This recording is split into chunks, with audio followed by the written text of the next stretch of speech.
On the Block.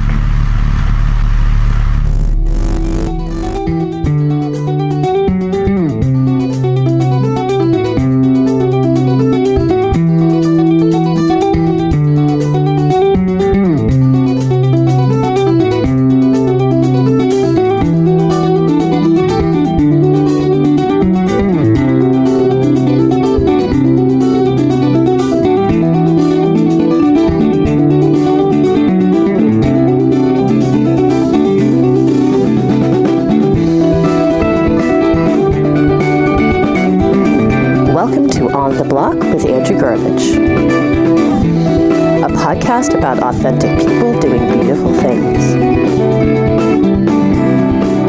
Enjoy the show.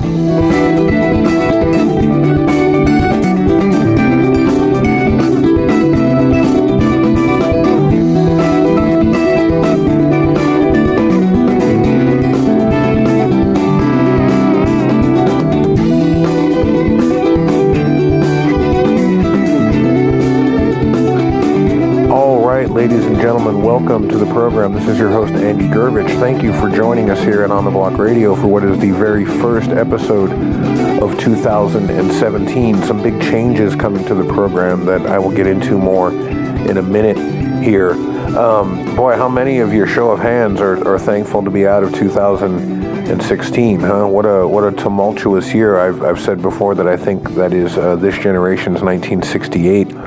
With all of the celebrity death, with all of the political upheaval, a lot of changes this last year, a lot of changes coming for us in the year and years to follow. So all hands on deck as we move into an uncertain future filled with possibilities and peril and opportunities for us to create beautiful, transformative moments together.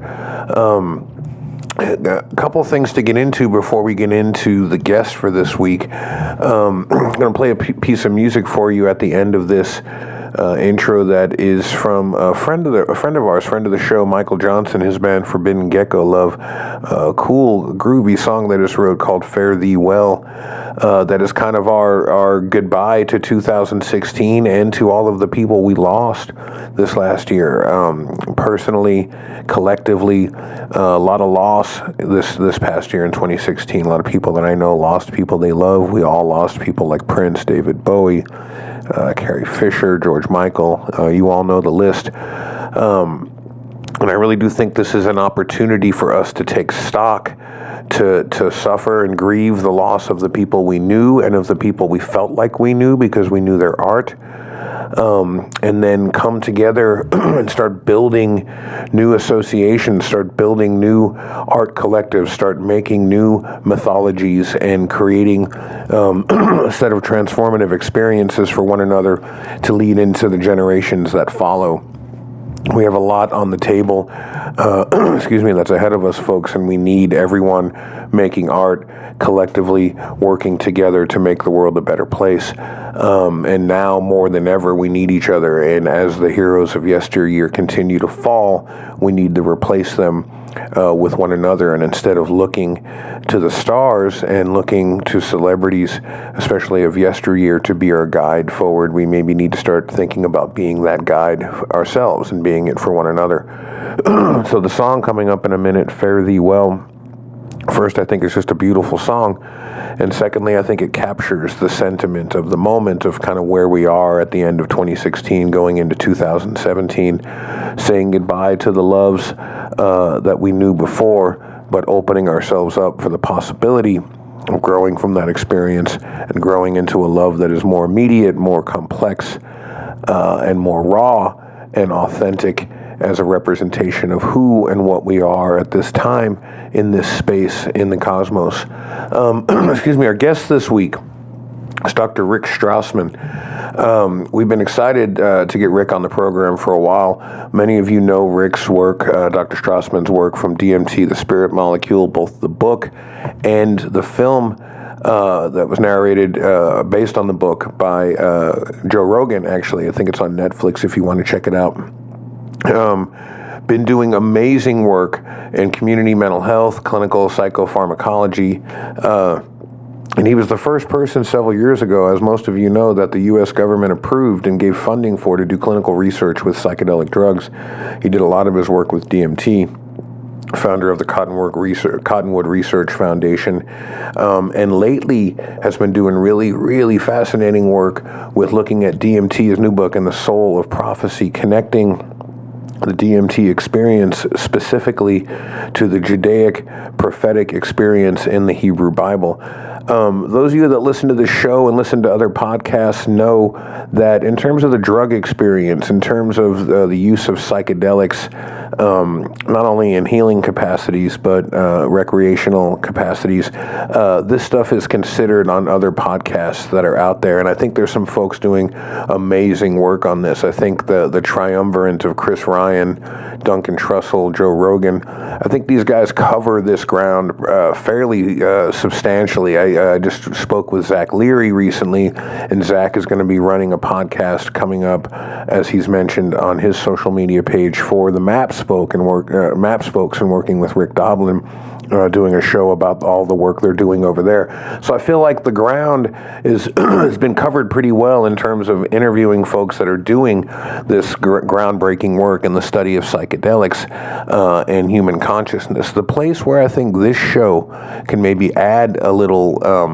color commentary is in the understanding of religion. Right, so how do these substances correspond to those who are seeking the transcendent experience, and what is it about DMT in particular and other substances like it that mirror and or open channels to the prophetic experience that looks very similar and if not identical to that of the Judaic Hebrew prophetic experience?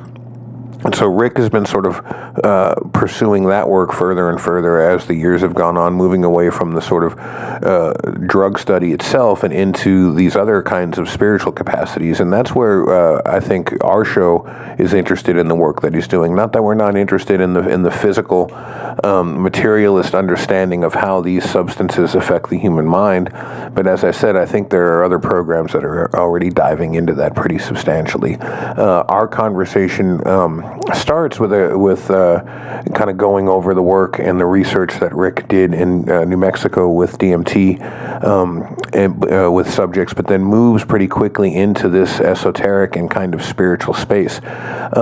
That's what this program is. That's what we seek to explore here, and I think that's what we have to offer you as a listener. So I think you're really going to enjoy the conversation with Rick, because it's eye-opening when we start looking at these things, these substances that exist in the world, but that also exist within the human body, and then seem to point to these symbiotic epistemological relationships, right? These ways of knowing, these ways of encountering truth in the world. All of the world's wisdom traditions suggest to us that at the base of their tradition lies a creative capacity, a creative consciousness, if you will, that is hungry to exist in relationship with us. The monotheistic traditions locate that in the persona of Yahweh. Other religious traditions like Buddhism don't necessarily teach, especially core Buddhism, that there is a creative intelligence at the base of the universe seeking relationship to us. They teach instead a pathway to detaching from one's selfish desires, one's ego, one's fear, and instead embracing a capacity within the self that is eternal in its capacity to embrace and expand symbolic consciousness, metaphorical consciousness, and centers of deep inner peace circuitry. So, not here to say that all the religions are the same, but that they all are templates. They're all algorithms for helping us expand and access symbolic consciousness. And Rick's work is really fascinating because it looks at the DMT experience in conjunction with that. I want to give this episode how do I want to put it? I guess we want to dedicate this episode to the passing of Houston Smith.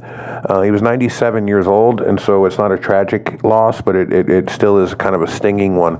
Houston Smith is the author of The World's Religions, and along with Joseph Campbell, Maria Gimbutas, and others, was really one of the folks that helped bring a deeper understanding and appreciation of the world's religions to us here in the West. He was one of the proponents of the all religions are one movement, and that's a controversial concept and one that maybe in a future On the Block Radio we'll get into. But for now, we're going to leave it as it is. But do check out Houston Smith's work. He was a brilliant and beautiful and kind man. His interviews with Bill Moyers on the world's religions are informative and profound and deeply moving.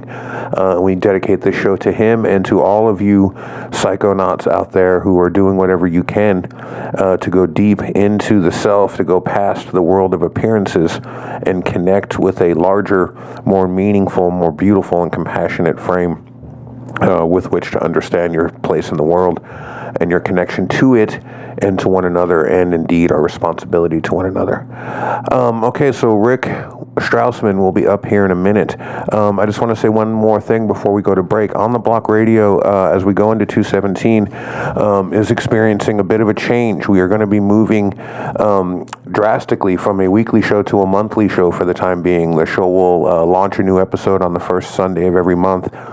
I know a lot of our On the Block listeners are going to be furious about this, and I hope we don't lose the audience. There's a lot of reasons that this is happening, and I don't feel the need to go into them right now, but for the time being, we're going to be on a once-a-month footing. That will probably change again in the future here. We're going to be doing some things to expand the audience, to rebrand the show a little bit, not change the name, but just move the show forward in terms of its capacity to reach an audience. And there's some writing projects and a bunch of other stuff going on. So for the time being, we're going to be once a month. Please stay in contact with us on Facebook and on all the social medias. Check in when you need to, subscribe to the show on iTunes or SoundCloud or one of the other podcast aggregators. And so when a new episode does pop up, you'll be able to have access to it.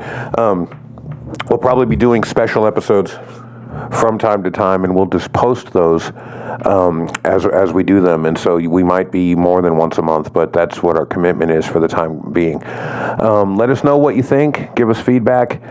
Make your way through our back catalog if you're new to the show. And we love you much. 2017 is upon us. It is a year unlike any other, right? Filled with hope, filled with opportunity, filled with a lot of fear and anxiety. And we got to walk this path together, propping one another up and helping each other find our way home. All right, folks, we love you. We hope you enjoy the show, and we will see you on the other side.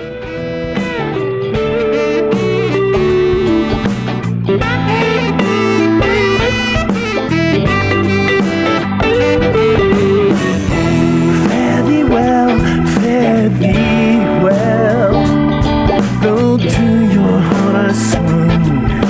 You left me all too soon. Fare thee well, although your love was true. What has become of you? You've got pain that you're never gonna deal with. You keep it all buried deep inside. And after all the hours of delusion, it seems our love has died.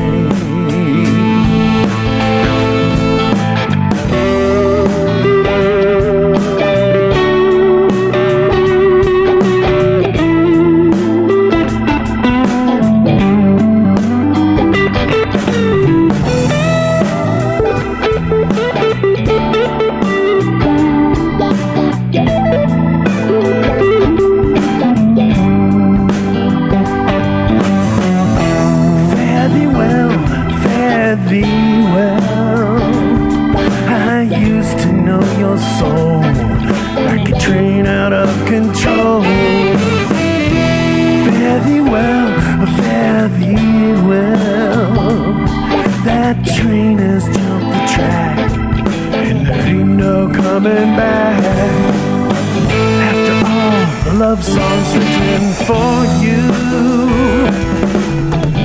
and the way I touched your spirit soul. You could go and throw away what's sacred. Love must have scared you so.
touched your spirit soul. You could go and throw away what's sacred. Love must have scared you so.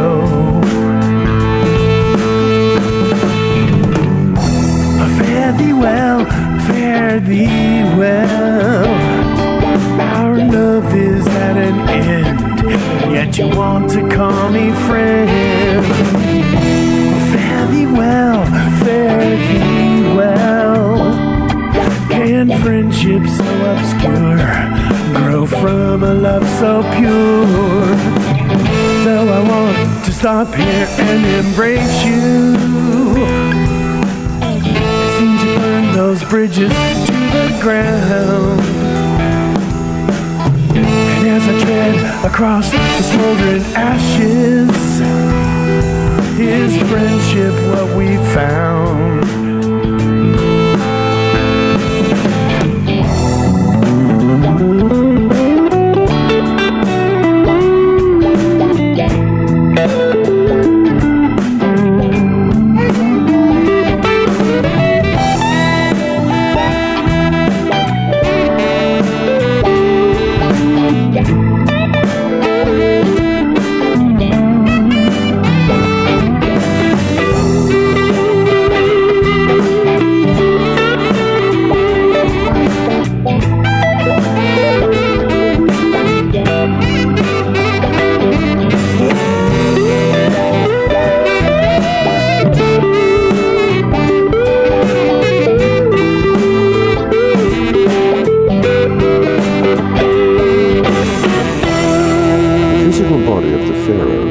Rendered timeless, perhaps turned into an open gate, or perhaps a type of anchor. It was heavily supplied with all manner of spells, amulets, talismans, and other forms of magical protection.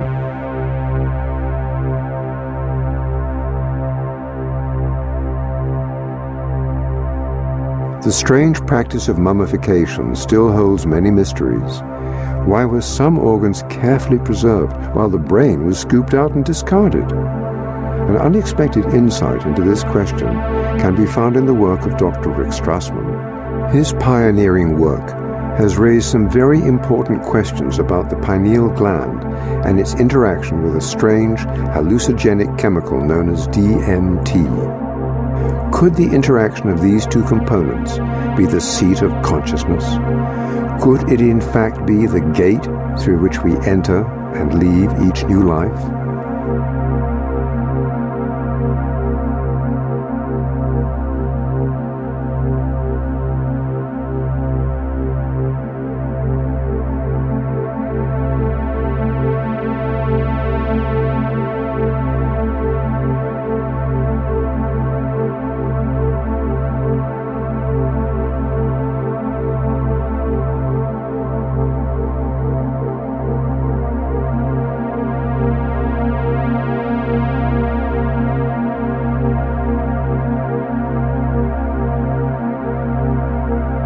In terms of how the study started, I was interested in seeing if I could determine a biological basis of mystical states. That was probably how things started in the first place. And I was quite impressed with some of the commonalities that seemed to occur between spontaneously occurring mystical states, such as those that occurred with meditation and with spiritual practices, and even those described, from near-death experiences. Quite a few of those descriptions seem quite comparable to descriptions of people on large doses of psychedelic drugs.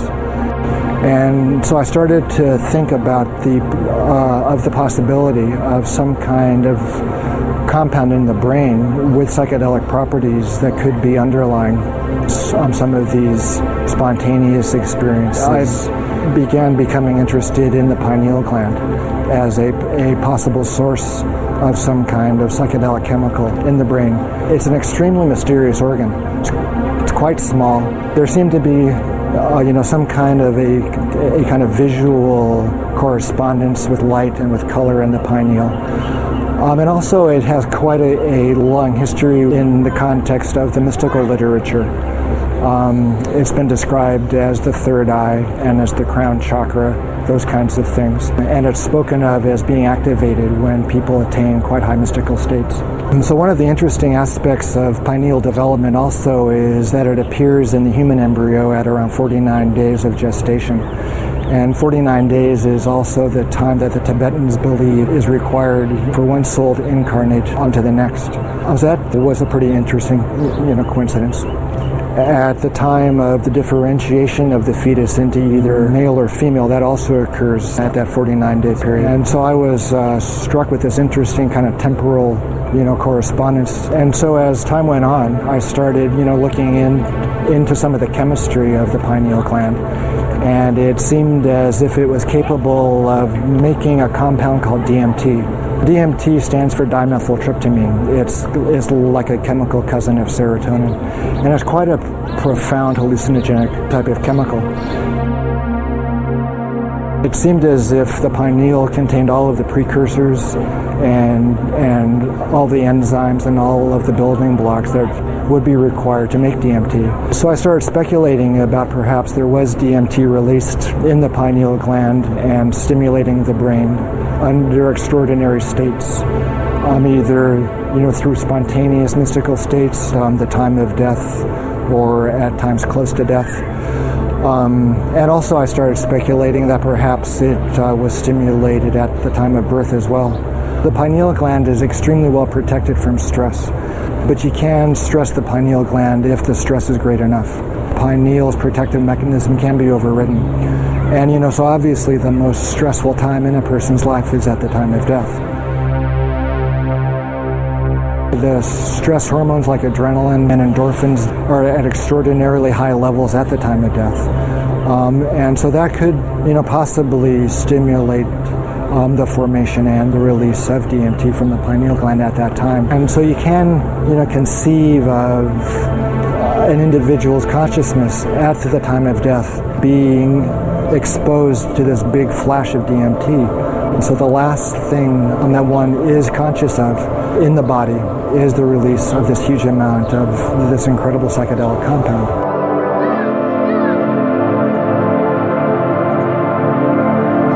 During his testing, Strassman discovered that abnormal levels of the chemical DMT triggered states of consciousness that closely paralleled common experiences of an afterlife. Well, that's true. Almost everybody experienced an extremely profound, an extremely unmistakable separation of their body and their consciousness from each other. DMT at higher levels acted as a type of catalyst for near-death experiences. In fact, it seemed to actually induce the machinery of the afterlife to swing into motion. I suppose one of the most unexpected aspects of the study's results was the frequency with which people described a kind of contact with these intelligent kinds of entities that were conscious of them and interacted with the volunteers in this quite strange space.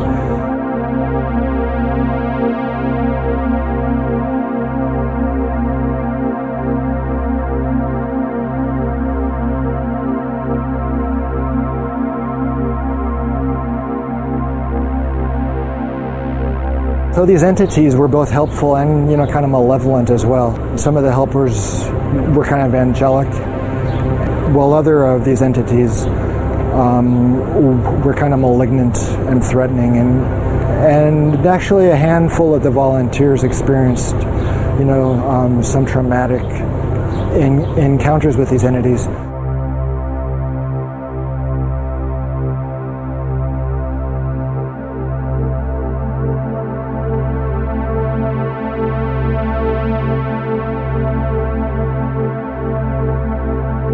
The hallucinogenic state, like the dreaming state, is a temporary disconnection from the physical body. The dreamer becomes a discarnate intelligence, traversing higher realms, no longer bound to the restrictions of time and the standard laws of physics. DMT is, kind of a portal, or, kind of a door for the transport of the spirit out of the body, it appears to me. In some ways, the occurrence of DMT in our brains, in our bloodstream, is kind of validation of a spiritual reality in quite a few ways. Could this strange chemical be offering us a window into events to come in the afterlife? The frequent appearance of helpers or assistants to ease us through the transition to other planes of existence suggests at least a strong parallel with funerary and afterlife traditions throughout history. The discovery of the unusual properties of the pineal gland illuminate the many strange references to this most mysterious part of the brain. In strange and unexpected ways, the temples demonstrated a special emphasis on the pineal gland and its role as the intermediary between mind and body, the seat of consciousness, and possibly the gateway into and out of life. The results suggested that the mysterious pineal gland may be linked to the mechanism through which we enter and leave our physical bodies. Could this have been the reason that the brain of the deceased pharaoh was removed? Was the pineal a kind of link or bridge or tether between the physical mummified body and the consciousness? From the very beginning of time, we see evidence of a science that described and somehow aided the transition of consciousness from a material existence to existence on a higher plane. It appears as though this science used as its training ground the realm of dreams. The everyday act of dreaming may be a much more mysterious activity than most imagine. It may be a portent of things to come, the afterlife.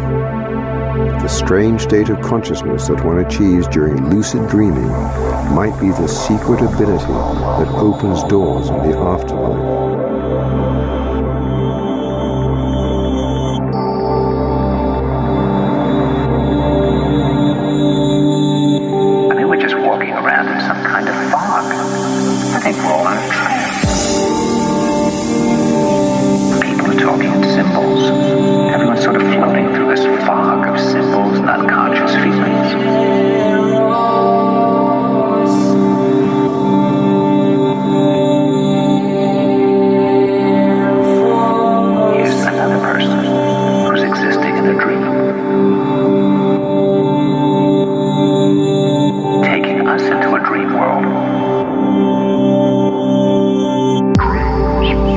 Thank you for listening to On the Block. We talk to smart people so you don't have to.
We're just walking around in some kind of fog.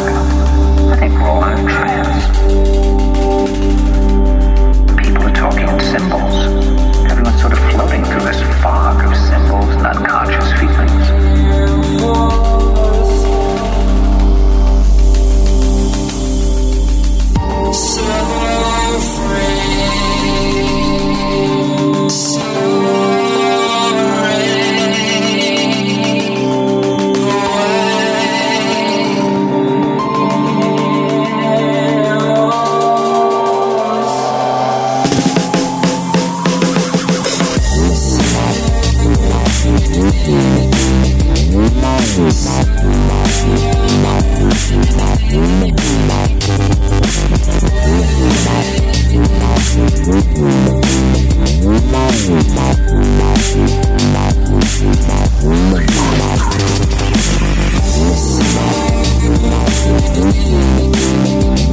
Welcome to the show, folks. This is your host, Andy Gurvich. Very excited about our guest this week. Dr. Rick Strassman was born in Los Angeles, California in 1952, although I'm guessing he wasn't a doctor at that point, at least not a credentialed one. As an undergraduate, he majored in zoology before transferring to Stanford University, where he graduated with department honors in biological sciences in 1973. He attended the Albert Einstein College of Medicine at Yeshiva University in New York, where he obtained his medical degree with honors in 1977. Dr. Strassman took his internship in general psychiatry residency at the University of California, Davis Medical Center in Sacramento, and received the Sandoz Award for Outstanding Graduate Resident in 1981. I want to pause it there. Dr. Strassman, did you ever have the opportunity to meet Albert Hofmann in the course of your work? I did. And did you work together? What was that meeting like? Yeah, we had tea at his home on the Swiss-French border. Dr. Hoffman and his wife, who is, that's a great quiz question. Go ahead. Or a great, trivia question. What is the name of Albert Hoffman's wife? And a couple of psychiatrists from Czechoslovakia, and it was a very interesting and enjoyable meeting. That's where I first learned about microdosing with LSD. This was, I guess, 1992. Yeah, and obviously the conversation turned to LSD at some point early on, and he looked at me with a twinkle in his eye. I think he was probably in his late 80s, early 90s by then. And he said, are you familiar with microdosing? So that kind of led to a pretty, fascinating, conversation about extremely, low doses of LSD, taken regularly, almost like a tonic. And what's the benefit of that, according to folks that believe in that? Because I've heard about it with psilocybin as well. Yeah. Actually, well, before I forget, the name of Albert Hoffman's wife was Anita. I was going to come back Hoffman. to that. Okay. Right. That's a great, Trivial Pursuit question. Well, if you take a, full dose of LSD every day, you start to, not respond in a, fully psychedelic manner. But you still experience some stimulation, some extra creativity, some extra energy. Your thought, processes are a bit, looser and, freer in their associations. And I think that's the kind of description I've been hearing with microdoses of LSD, taken on a daily basis. You're slightly stimulated. Your thinking is more creative. Your mood is better. Almost, I guess, like a, psychedelic, Prozac in a way, or a, mini psychedelic Prozac.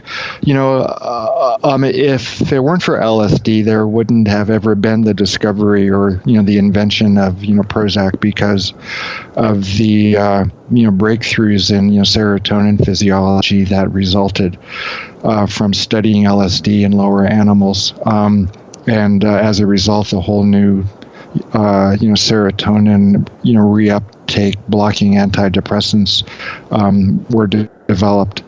And back in the day, they did an LSD study in depressed, patients. This was in the late, 1950s, early 1960s, where they gave quite depressed, psychiatric inpatients LSD every day, and it was a stiff dose of LSD. And people started, to improve, their depression lifted. Really? Obviously, the psychedelic side effects were a limiting factor, but chronic LSD, has got the same, in a way, pharmacological effects as, long-term Prozac use. I want to get back to the rest of your bio, and we haven't even officially welcomed you to the show, so we're being pathologically nonlinear like we are here on the program. But just another question about Albert Hofmann. I read that he had some complicated feelings towards this child, this stubborn child of his, LSD, in terms of recognizing all of the potential, all of the therapeutic potential, all of the potential for psychological research, and but then also seeing how much damage was done through its recreational use, and how many young people were taking it and not in the right settings, and taking too much of it, and all of the harm it was causing. And so were you able to speak with him about any of that, about his feelings about the sort of misuse of the compound? Well, not as I recall. It was kind of social tea as much as anything.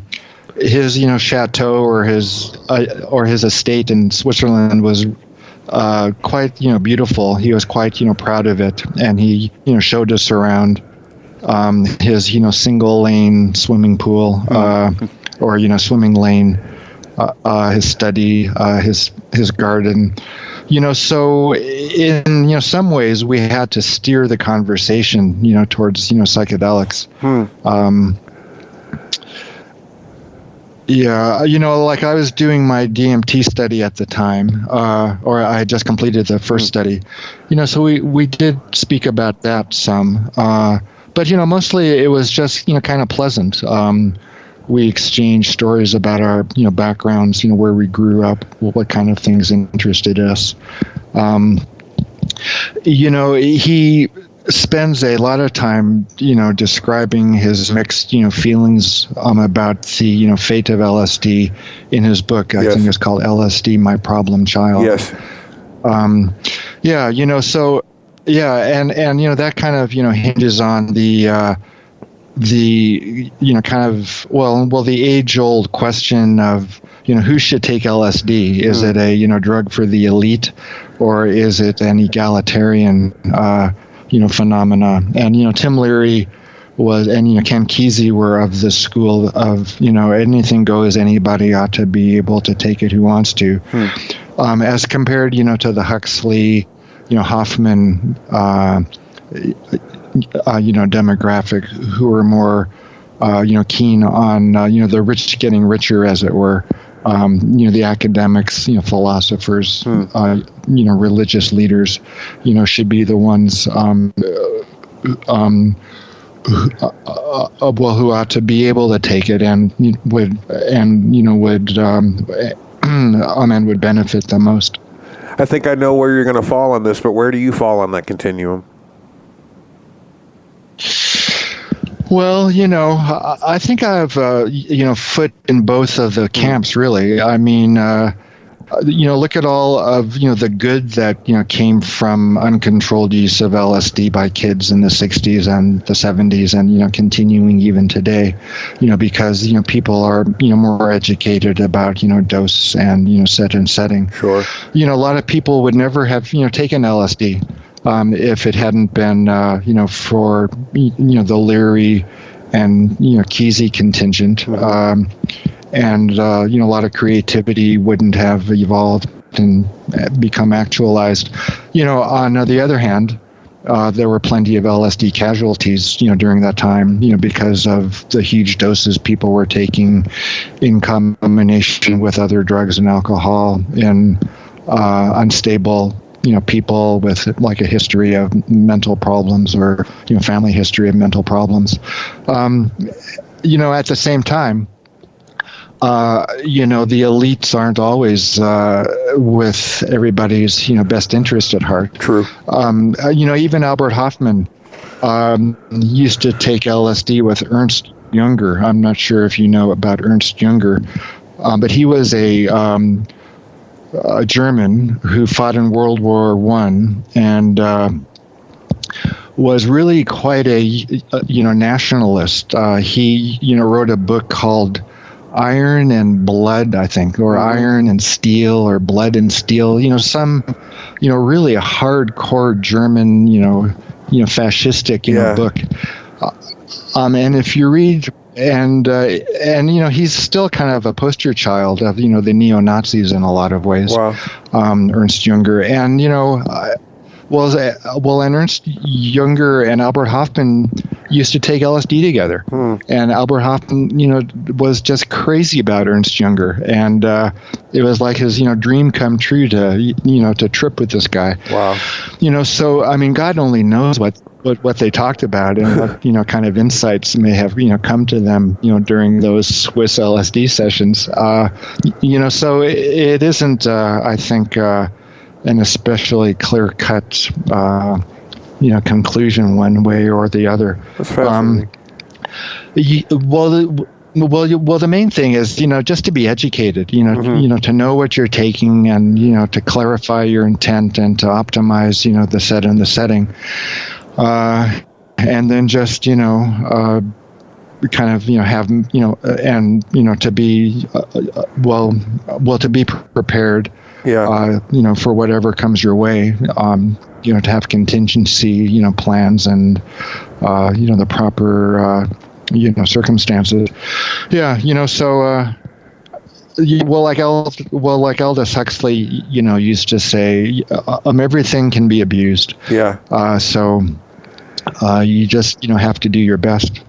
I was just going to say that as you were speaking, I was thinking of a story I just read about high school and college kids that they're saying are in alarming numbers are doing basically crushing up Adderall and doing lines of it to help them, pass the SAT test or stay up late and do a paper. And this drug has been overprescribed with the whole ADHD craze, and some people actually need it, and when taken correctly for something they actually have, it has one effect, but then when you buy a couple of pills of it for $10 from your buddy and crush them up and snort them, an entirely different thing is going on, and there we have the abuse. And so, like you mentioned with Huxley, everything can be abused, and the misuse of something doesn't really take away from the veracity or the power of its proper use. Right, and I think one of the tragedies of the LSD phase, or the first phase of LSD use on a widespread level, is that the legislators who ultimately ended up passing the Controlled Substances Act were incapable of differentiating between use of these drugs and their misuse. And I think as the last 40 years have passed since then, that differentiation or that determination is been clearer and easier for people to make. Well, let me finish your bio up, and then before we finish the first segment, I'll properly welcome you to the show, I hope. After graduating, you worked for a year in Fairbanks, Alaska, in community mental health and private psychiatric practice. From 82 to 83, you obtained a fellowship in training in clinical psychopharmacology research at the University of California, San Diego Veterans Administration Medical Center. You then served on the clinical faculty in the Department of Psychiatry at UC Davis Medical Center before taking a full-time academic position in the Department of Psychiatry at the University of New Mexico School of Medicine in Albuquerque in 1984. And that's where things really kind of got interesting. At UNM, Dr. Strassman performed clinical research investigating the function of the pineal hormone melatonin, in which his research group documented the first known role of melatonin in humans. He also began the first new U.S. government-approved and funded clinical research with psychedelic drugs in over 20 years. Before leaving the university in 1995, he attained the rank of tenured Associate Professor of Psychiatry and received the University of New Mexico General Clinical Research Center's Research Scientist Award. Dr. Strassman has published nearly 30 peer-reviewed scientific papers and has served as a reviewer for several psychiatric research journals. He's been a consultant to the U.S. Food and Drug Administration, the National Institute on Drug Abuse, the Veterans Administration, hospitals, Social Security Administration, and other state and local agencies. From 1996 to 2000, while living in the Pacific Northwest, Dr. Strassman worked in community mental health centers for Washington State and Bellingham and Port Townsend. After that, he held a private practice in Taos, New Mexico. After 2 years of working on the edge of the Navajo Reservation in Gallup, New Mexico, Dr. Strassman returned to northern New Mexico in 2006. Since 2008, he has been writing full-time and has completed, to the best of my knowledge, 3 books and is working most likely on at least 7 more. He is currently the clinical associate professor of psychiatry at the University of New Mexico School of Medicine. So again, welcome to the show. We're well into it at this point. We're really glad you're here. I want to ask you a little bit. Yeah. I want to ask you about that original work for our remaining time of this first segment. I want to ask you about the work that led to the publication of DMT, the spirit molecule. But then pretty quickly after that, I want to get into where the work has gone since and kind of where you are with it now. So you performed at the University of New Mexico the first human studies with psychedelic drugs in the U.S. in over 20 years, and your research involved this powerfully naturally occurring compound DMT, and you were this came from I guess it emerged out of your earlier study with the work on the pineal gland as a potential locus, biological locus for spiritual experiences. Is that kind of how the work emerged? Yeah, I started getting interested in this whole, question of, the biology of spiritual experience from my undergraduate encounters with, hearing about accounts of, meditation, practices as compared to the effects of taking psychedelic, drugs. Okay. I was really struck with the apparent overlap in the, symptomatology or, the description of those two syndromes. Mm-hmm. So I started to, think about, well, is there some, place in the brain which is being activated by both, drugs and by meditation, to the extent, that the two, syndromes overlap. Learned about the pineal gland. It's an esoteric organ as, much as, reproductive and endocrine organ. So I, began with, looking at the, physiology, the psychology of melatonin. This was in, the early or,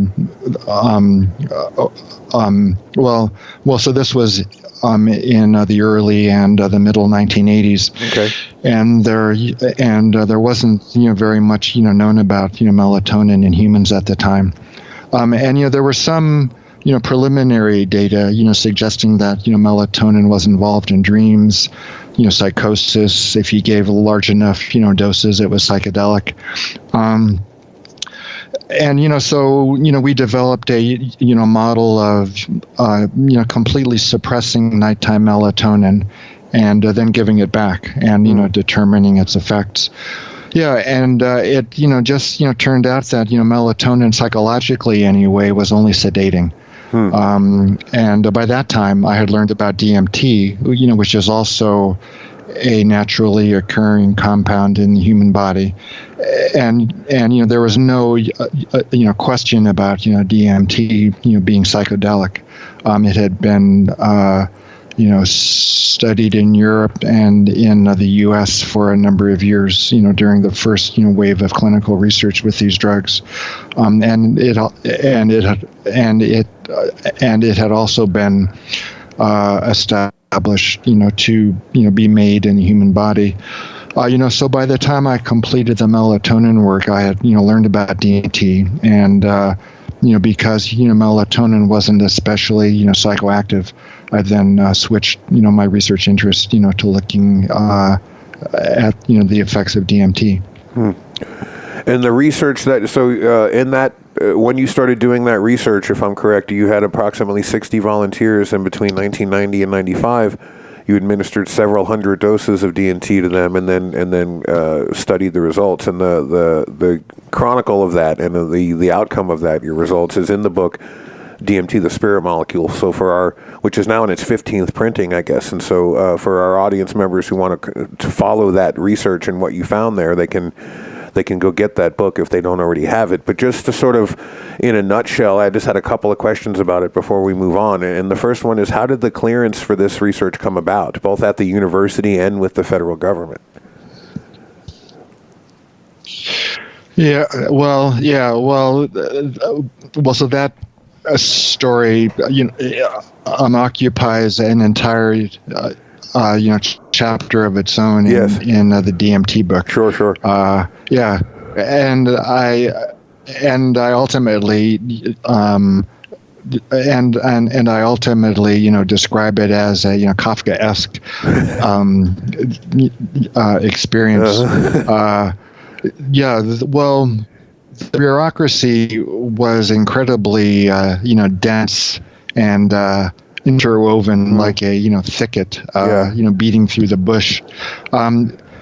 It had been over 20 years since anybody, had applied, to do a new study in humans, giving psychedelics. So, the university and the state, level, weren't especially, difficult, because, they all told me, we'll give you permission, but you can't get started until you have, federal permission. So they probably thought that would just put you at banking on. Sure.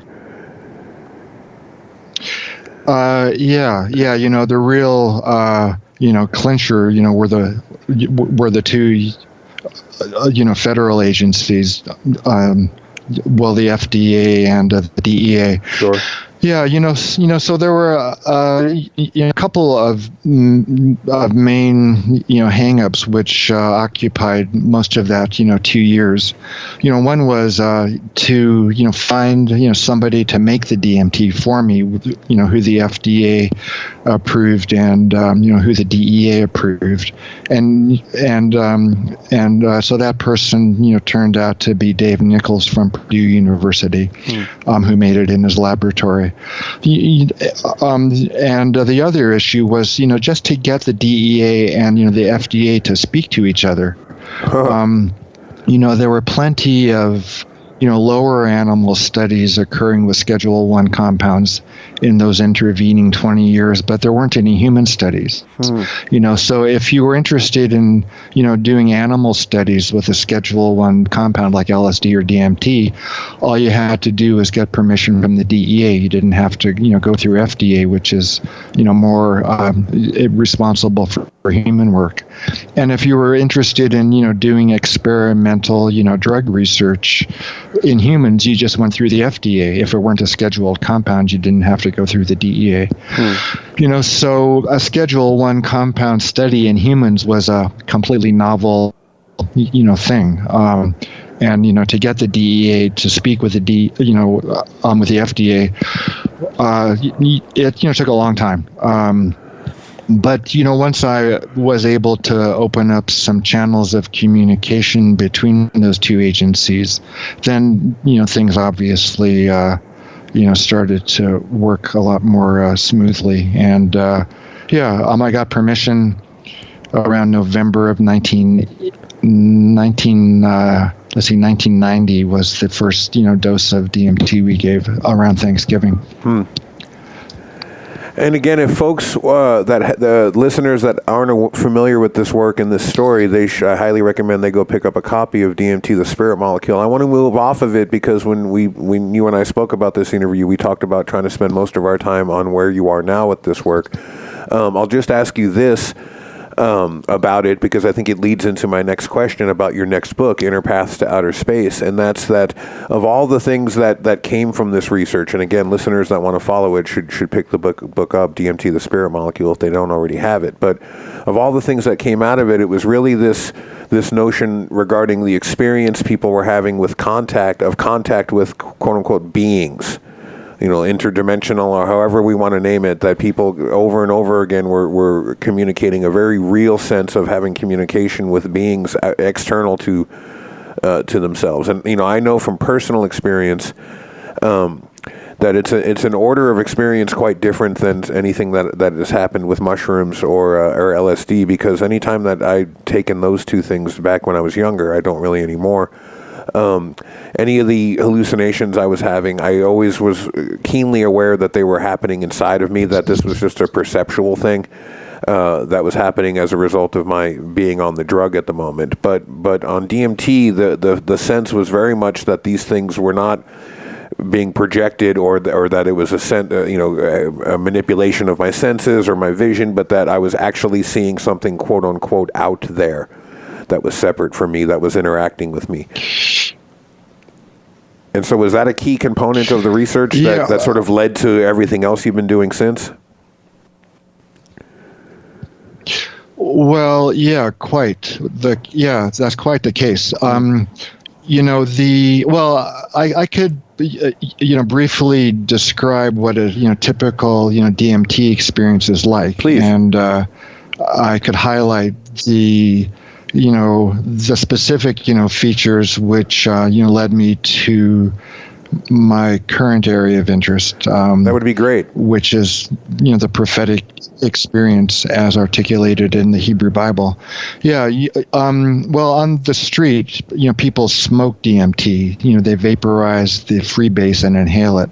That's called smoking DMT. Yeah. But that was something we couldn't really do on a research unit. So instead we gave it intravenously, which is even more rapid in onset. Than smoking the freebase. So the effects begin within a heartbeat or two when a full dose of DMT is given. Wow. And it's marked, or the beginning of the response is characterized by a feeling of inner acceleration and pressure, which builds quite rapidly with an accompanying, sound, kind of a high-pitched or wah-wah kind of sound, and that, and if you have your eyes open or eyes closed, there's the pixelation of the visual field, the onset, the appearance of kaleidoscopic, rapidly moving, intensely, saturated colors. That kind of climaxes within a space of a minute or so, and there's the, feeling of a separation of your consciousness from your body. The inner pressure and the speed is just, too much for the body, to be able, to maintain. And there, seems to be a, separation of the two, at which point you enter into a world of light, which is even more intensely bright and, saturated, than the introductory, kaleidoscopic patterns. So, then you're in this world of light. There's, incredibly, saturated, intensely, brightly colored objects, which begin, to coalesce, from the, field of, vision, the waterfall, the wallpaper of colors, and oftentimes the objects which would coalesce out of that curtain of colors would be intelligent, sentient, and you would interact with them. It wasn't anything, like the white light, Buddhist enlightenment experience, which both the volunteers and I were expecting. There wasn't the ego, dissolving, merging into a unitive, formless, concept-free, image-free, emotion-free state. It was quite, full, fulsome, quite interactive. There was give and take. There were, questions and answers. Things were, done, to the volunteers and, vice versa.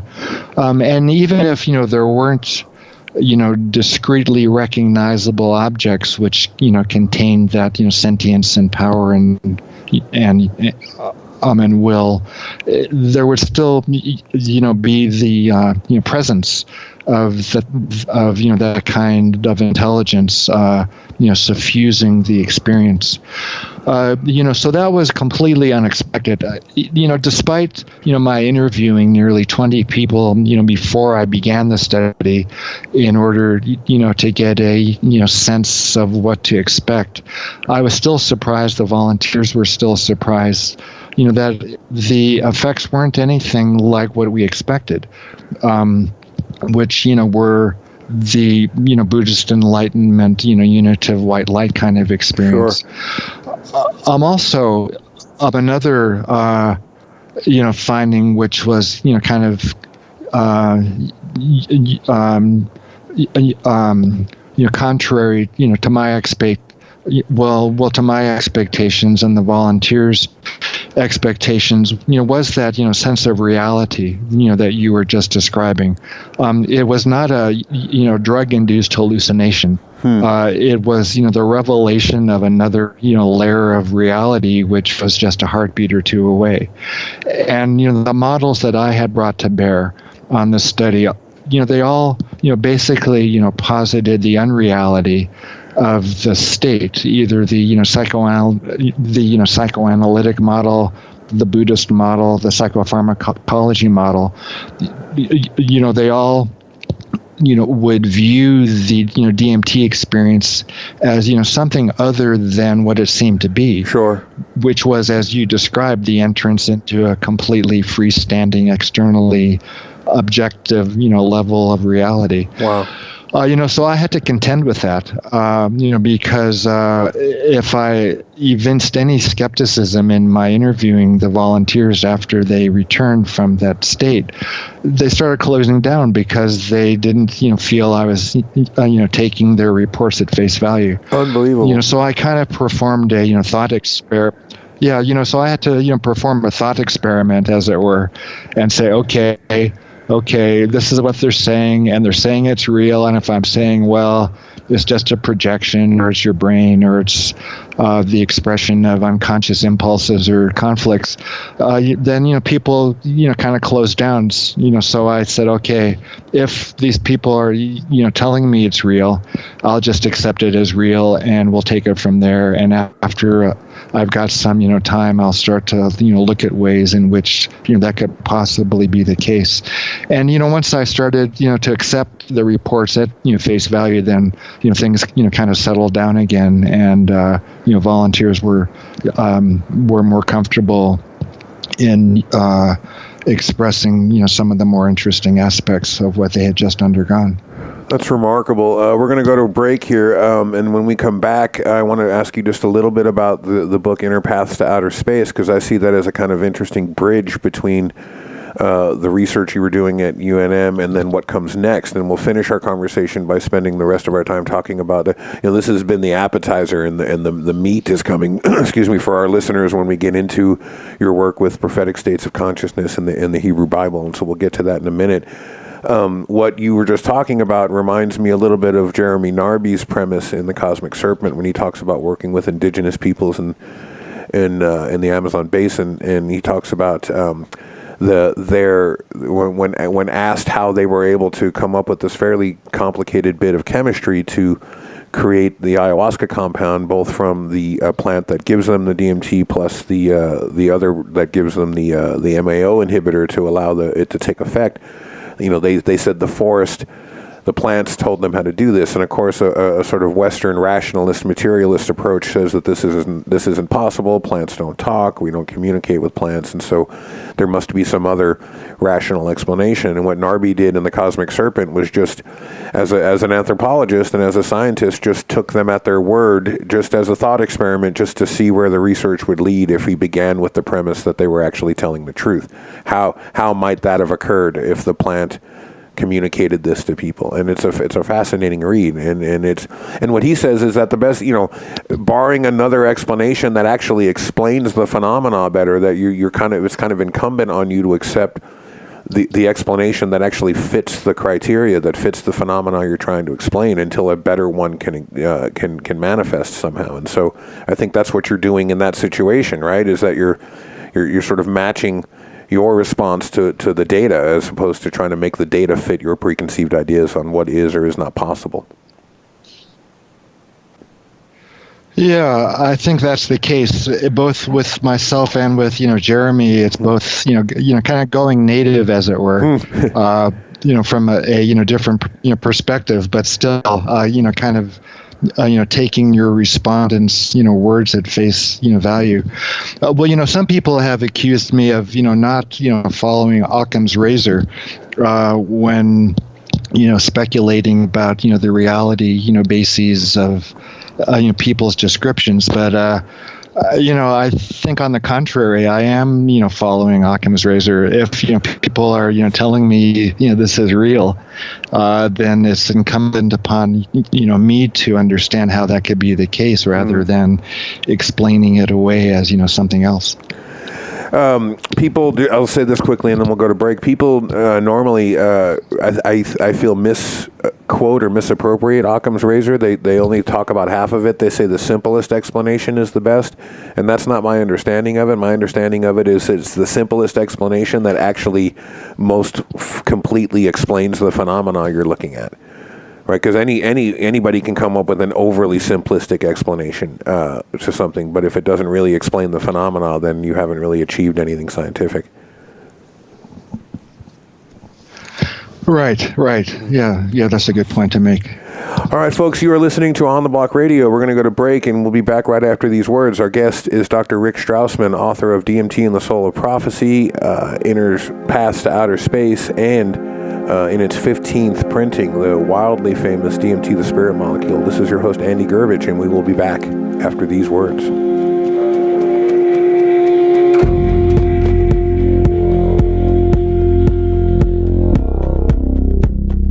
Thanks for listening to On the Block, a show that's broadcast from the crossroads of creativity and transformation. Stay tuned for more mind-bending conversation with our guests.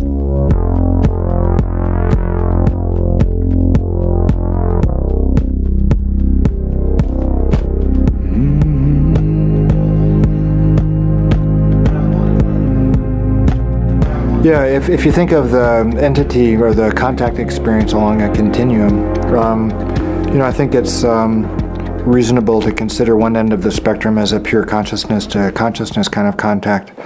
And that's not necessarily to say it's a hallucination or it's an imaginary thing or it's just in somebody's head. One of the criticisms that my book has received from the UFO community or the alien abduction contact community is that I'm just saying it's a drug or it's just their imagination. But I think on the contrary that this provides a model and an explanatory model for one of a particular type, a common type of this contact experience. One of the qualities of both a high dose of DMT and the entity contact experience is its profound reality. People who have been abducted or contacted these things, or people under a high dose of DMT in our work, they repeatedly and uniformly say the experience is more real than real. It's the most real thing that's ever happened to them. That this reality just seems like a dream compared to the pure, solidity and convincing nature of what happens under a high dose of DMT, and that's similar to what you'll hear from people that have had a spontaneous contact experience. If you read if you read the religious literature from thousands of years ago, or even from, the more recent past, people who have had, contact with spiritual beings, non-corporeal beings, for lack of a better word, ones that don't have a physical body but seem to take up space and exist and have definite, boundaries to their appearance. Those experiences are the most real and shattering and, revelatory of their entire lives as well. So I think, rather than just discount the phenomenon as hallucinatory or imaginary, I think it's maybe more useful to look at a mechanism of action. If it is real, then perhaps how does it work? And, I think using DMT as an explanatory model, as kind of the mediator between our consciousness and the consciousness of a non-corporeal sort of reality, it's handy, it makes sense.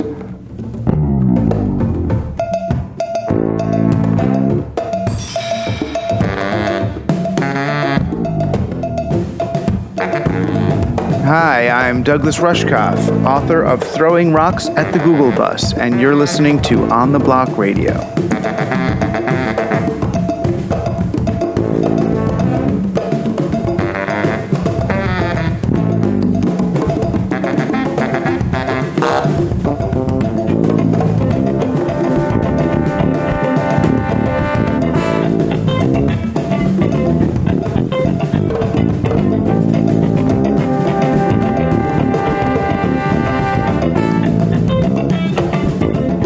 Welcome back to the program, folks. This is your host, Andy Gerbich. Our guest is Dr. Rick Strassman, and when we left, we were talking about his work at the University of New Mexico with DMT, the first study in 20 years to be federally funded. And before we move on to the work that emerged from that initial work in the 90s, I wanted to ask you a question. All of my hippie friends, every time they come back from Burning Man, they all start yelling at me that I have to decalcify my pineal gland. And I was wondering if you know about this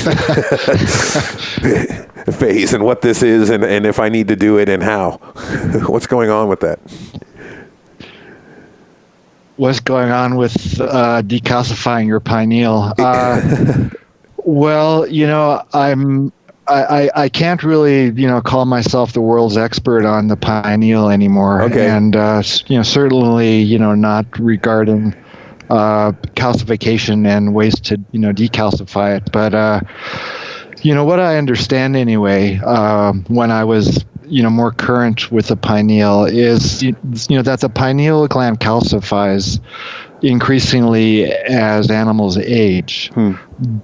But at least, my understanding was, that the reduction in melatonin, which occurs with aging, isn't, necessarily correlated with the degree of calcification. And, that's because the, cells which are calcified are not the ones which produce melatonin.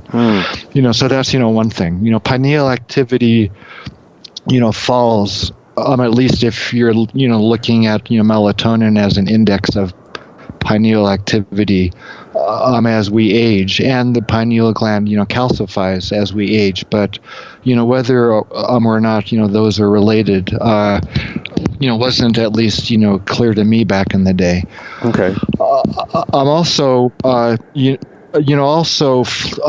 fluoride increases, calcification of the pineal gland. But, the concentration of fluoride used in animal studies, which increase pineal calcification, are quite high, much higher than anything you'd ever encounter, even with fluoridated drinking water. So it is true that the higher amount, if you're exposed to fluoride, or at least if you expose animals to high levels of fluoride, it increases, calcification of the pineal gland. And, I had speculated a long, time ago that the pineal gland makes DMT. And, that's only been established maybe 3 years ago. Wow. But I had, kind of floated the, theory about, 25 years ago, and it became an urban legend. And then, the combination of, the urban legend and the fluoride story began like this conspiracy theory that, the government was calcifying our pineal glands with fluoridated water to reduce pineal production of DMT to stifle our spirituality. Wow. And anything we could do to yeah, I got you. I mean, that's the story. Yeah. So anything you could do to, decalcify the pineal would ipso, facto reduce our, government, subjugation of our spiritual potential. Wow. So, first of all, it isn't, based on science. And, second of all, I don't really know of any way to decalcify the pineal gland. Yeah. If you look on YouTube, if you enter, decalcify pineal gland on YouTube, quite a few, videos come up, and some of them have been viewed an enormous number of times, like hundreds of thousands of times. But there aren't any, there's no evidence, that anything will, decalcify the pineal. You can chant until the cows come home. Right. You could, I guess, use one of those kidney stone blasters to ultrasound your pineal. Wow. And hope that the calcification would work. But even if you could decalcify your pineal gland, there's no evidence that it would be, that there would be a corresponding alteration in your, consciousness. I'm sorry. Anyway, that's, the long answer. No, that's great. I want to ask you about the book Inner Paths to Outer Space. My understanding about how this book came about is that a colleague of yours, Dr. Slavik, is it Wojciech? Wojciech, okay. And I know he's a hermatology-oncology researcher who is also a science fiction author and illustrator, and he wanted the science fiction community to be made aware of the results of your DMT research at the University of New Mexico, especially with regard to this experience, as we were speaking about in the first segment, of beings, which were of contact with these beings that were reported so frequently. And so that was the genesis of that book? Yeah, those conversations? A few years after my... Right. Yeah. A number of years after the first, a few years after the appearance of the DMT book, Slavik, contacted me, and and he introduced himself, and thought that the story of DMT being able to bring about the experience of contact with beings or aliens or freestanding and sentient discrete consciousnesses out there would be of interest to the science fiction to the science fiction community. Sure. So we started to, think about a collaboration, and I, thought that if we could involve Luis Eduardo Luna from Brazil, fascinating character, and by the way. Sweden, he, kind of. Yeah, he's a great guy. Yeah, because he's got a huge amount of experience with ayahuasca, from a Western and a Latin American point of view. Mm-hmm. So he then, suggested a Hungarian colleague, Ed Frexa, who's kind of a, Renaissance, psychiatrist, who lives in Hungary. He's, the chairman of a department of psychiatry in Hungary, doing some interesting ayahuasca and some interesting, DMT research. So the four of us, collaborated. I was, keen on Slavik being the, first author because it was his idea. He, collected all of our chapters, and he did most of the editing and the interacting with our publisher, but because of, the success of my DMT book, the publisher, made me the first author, but, that wasn't, completely fair on, their part, but yeah. And, the book emphasizes, the encounter experience, the beings, what their, nature is, other historical, legendary, literary, contexts for understanding them. The ayahuasca, perspective, the quantum physics, perspectives, the clinical, perspective, which I contributed. Yeah, so it came out in 2007, I think, and it's plugging along. It's been doing pretty well. We were all quite happy with how it turned out. The image on the cover was especially commissioned for that book too. An extremely good artist in Peru,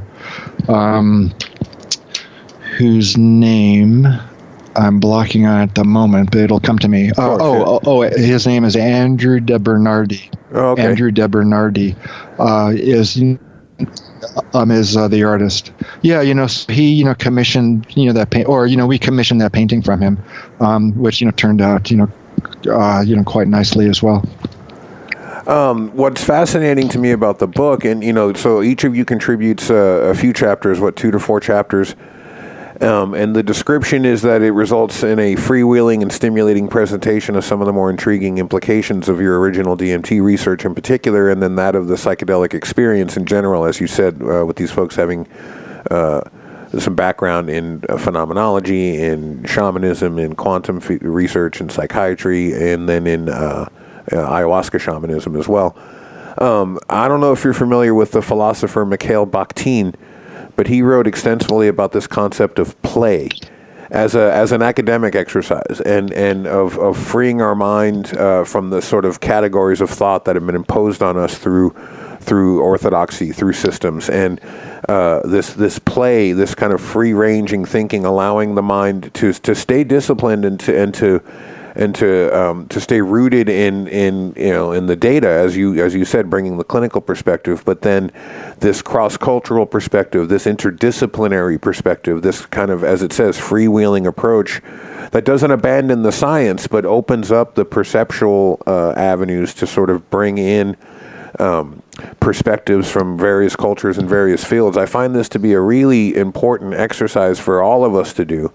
The sort of significance of this pointed, targeted, and as Bakhtin calls it, play, but it's really just a way of breaking up orthodox systems of thinking to see if new information can be brought forward to help us explain a phenomenon. I'm just wondering if you understand that, or if you agree with that perspective, and because to me the Inner Path to Outer Space book was a bridge to what came next, to the DMT and the Soul of Prophecy, to you going further into this idea of looking into the Hebrew Bible and prophetic states of consciousness.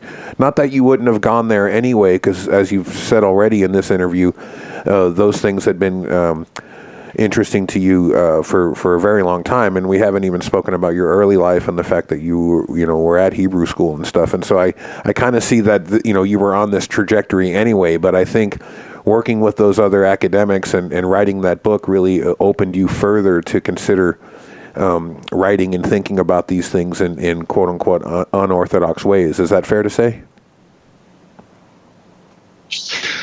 Yeah, well, the concept of play is a good one. It is quite germane. There is serious play, and there's silly play, I suppose, and in the anthology that the four of us wrote, I suppose it would be more serious play. Yeah. Because we're all coming from serious backgrounds. Like 3 MDs, a couple PhDs. So we could let our minds kind of wander, but they wandered within a certain set of parameters, I suppose. Absolutely. Well, one of the things which I've been accused of, and it was only just a few weeks ago, of kind of promoting pseudoscience. But I think everything, everything, kind of, begins with what you could, call, pseudoscience.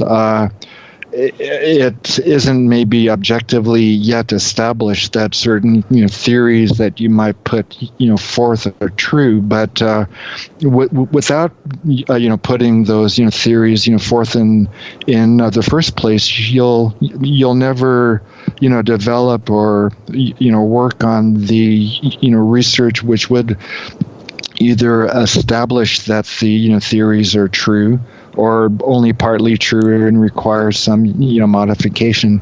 For example, the whole pineal DMT thing has been referred to as pseudoscience.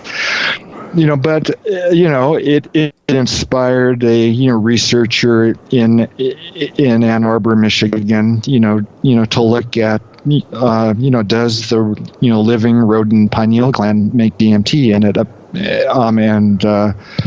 3 years ago she published a paper describing the presence of DMT in the pineal gland. And the question of is DMT released at the time of death or the time of birth, or during spiritual experiences otherwise. So this same group has been looking at the dying rodent brain. Are levels of DMT increased at the time of death, and it probably is going to turn out to be the case that that's true. So what begins as pseudoscience ultimately either stands or falls on people doing the research, which those more speculative kinds of notions stimulate in the first place.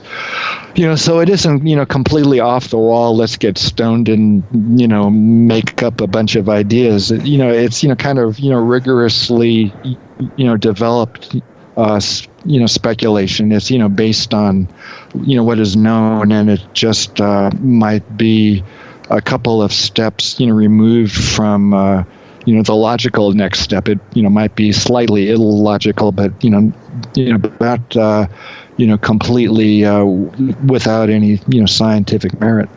Yeah, we had Dr. Bruce Damer on the program recently, and he talks about how he's able to sort of place himself into these non-drug induced liminal states.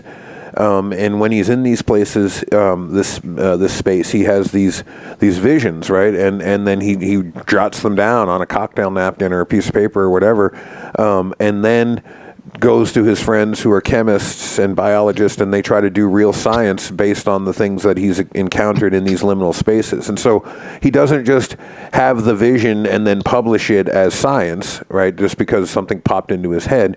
He has the vision, and then they try to go do real science around it, and they test it out. And if they hit a brick wall, then okay. But if they can break through somewhere, then there's that too. And I find that combination of opening oneself back up to the intuitive brain to be really, really fascinating in terms of sort of whole brain mentations in scientific exploration. Our time is rapidly moving, and so I want to spend the last of our we have a good chunk of time left, but I want to move into the work you're doing now, because since then this is really exciting stuff to me. You've been exploring these models for the DMT effect, and you've been focusing primarily on the Old Testament concept of prophecy. And I want to get into that now and talk about the spiritual experience, and takes into account this external freestanding nature of the DMT worlds, and then how you see that interacting with primarily the Hebrew Bible, but I also know you have some thoughts on its relationship to Eastern religious systems as well. Yeah. Let's see. If I could, I would like to follow up on the whole question of disciplined imagination. Sure, please. Because I think it might also lead into what I've been looking into the last 20 years. There's a chemist whose name is Kary Mullis, who won the Nobel Prize for developing PCR, and he's quite upfront with describing his LSD experiences as being seminal in his coming up with PCR. He will, describe, being, down in the double helix, looking at what's going on with, DNA. And he then went back to the lab and developed, PCR, and he won a Nobel Prize. Wow. And, Francis Crick, got his, vision of the double helix on LSD. Wow. But these aren't just, kind of everyday, folks. They're super well trained, highly, disciplined, scientists who then stimulate, their imagination with these drugs. They allow, some of the more abstract, non-visual concepts, to then be visualized with, the aid of the, psychedelics. So the combination of, stimulating the imagination in the setting of a highly developed intellect is, key to the whole, to the whole, concept of, how do you make, the most of one's, psychedelic experiences.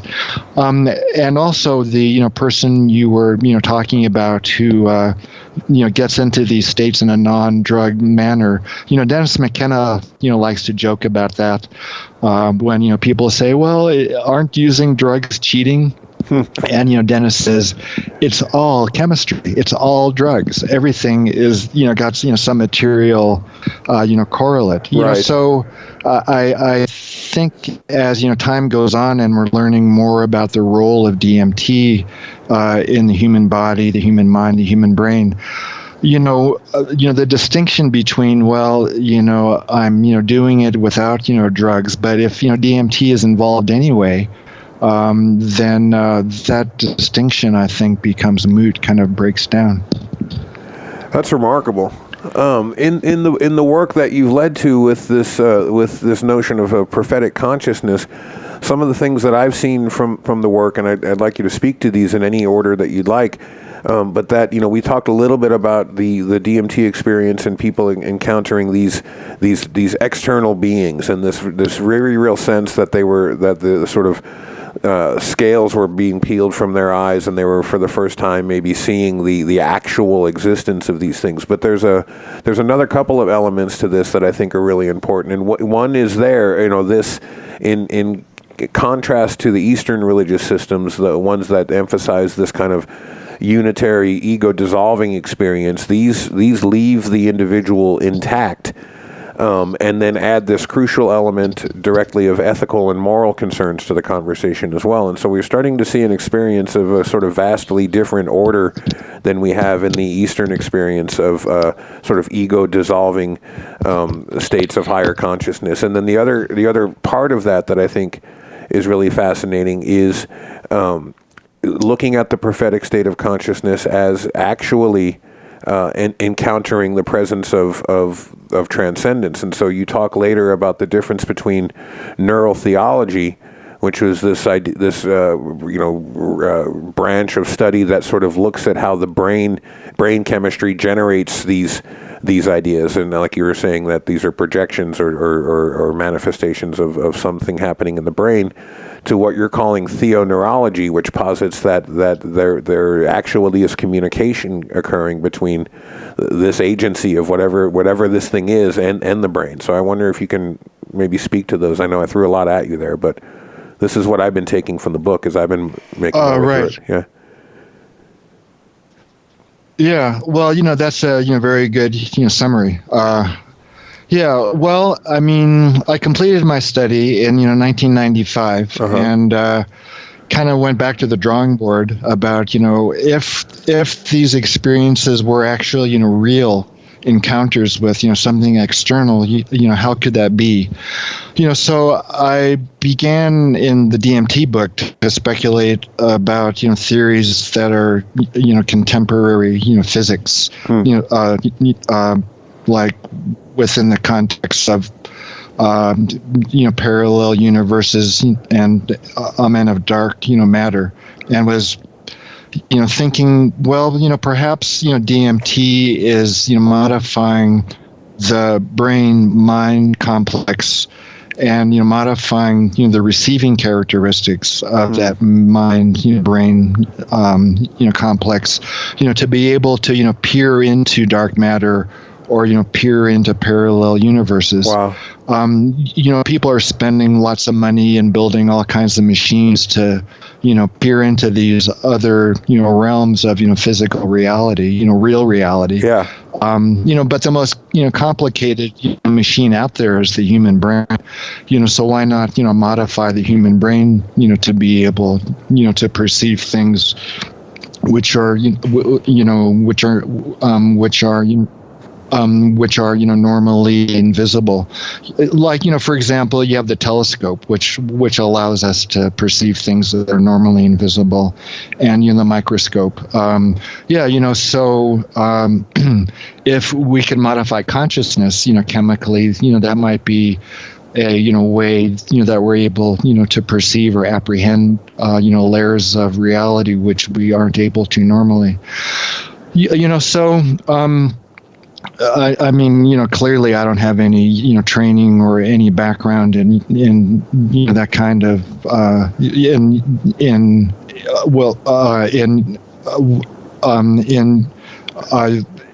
within that field of science. Sure. But even so, mechanistically, I think you could develop some models which might help explain how that might occur, how that might take place. Right. But it still didn't really address some more important, to me anyway, overarching issues like why is the brain so configured? Why does DMT have that effect? And what does it all mean? If that's the case, for example, if DMT modifies the mind-brain complex to be able to perceive dark matter contents or parallel universes, what's that good for? If it is, so then, so what, as it were. Are we going to be any wiser for it? Is it going to be helpful? And, why are we configured that way? Why doesn't DMT in a large, dose, cause us, to, grow an extra finger, let's say, right. Or, why is DMT, perhaps released, during the dying, process. There, seems to be, I'm not sure if you want to call it intelligent, design or not, but things are designed in a certain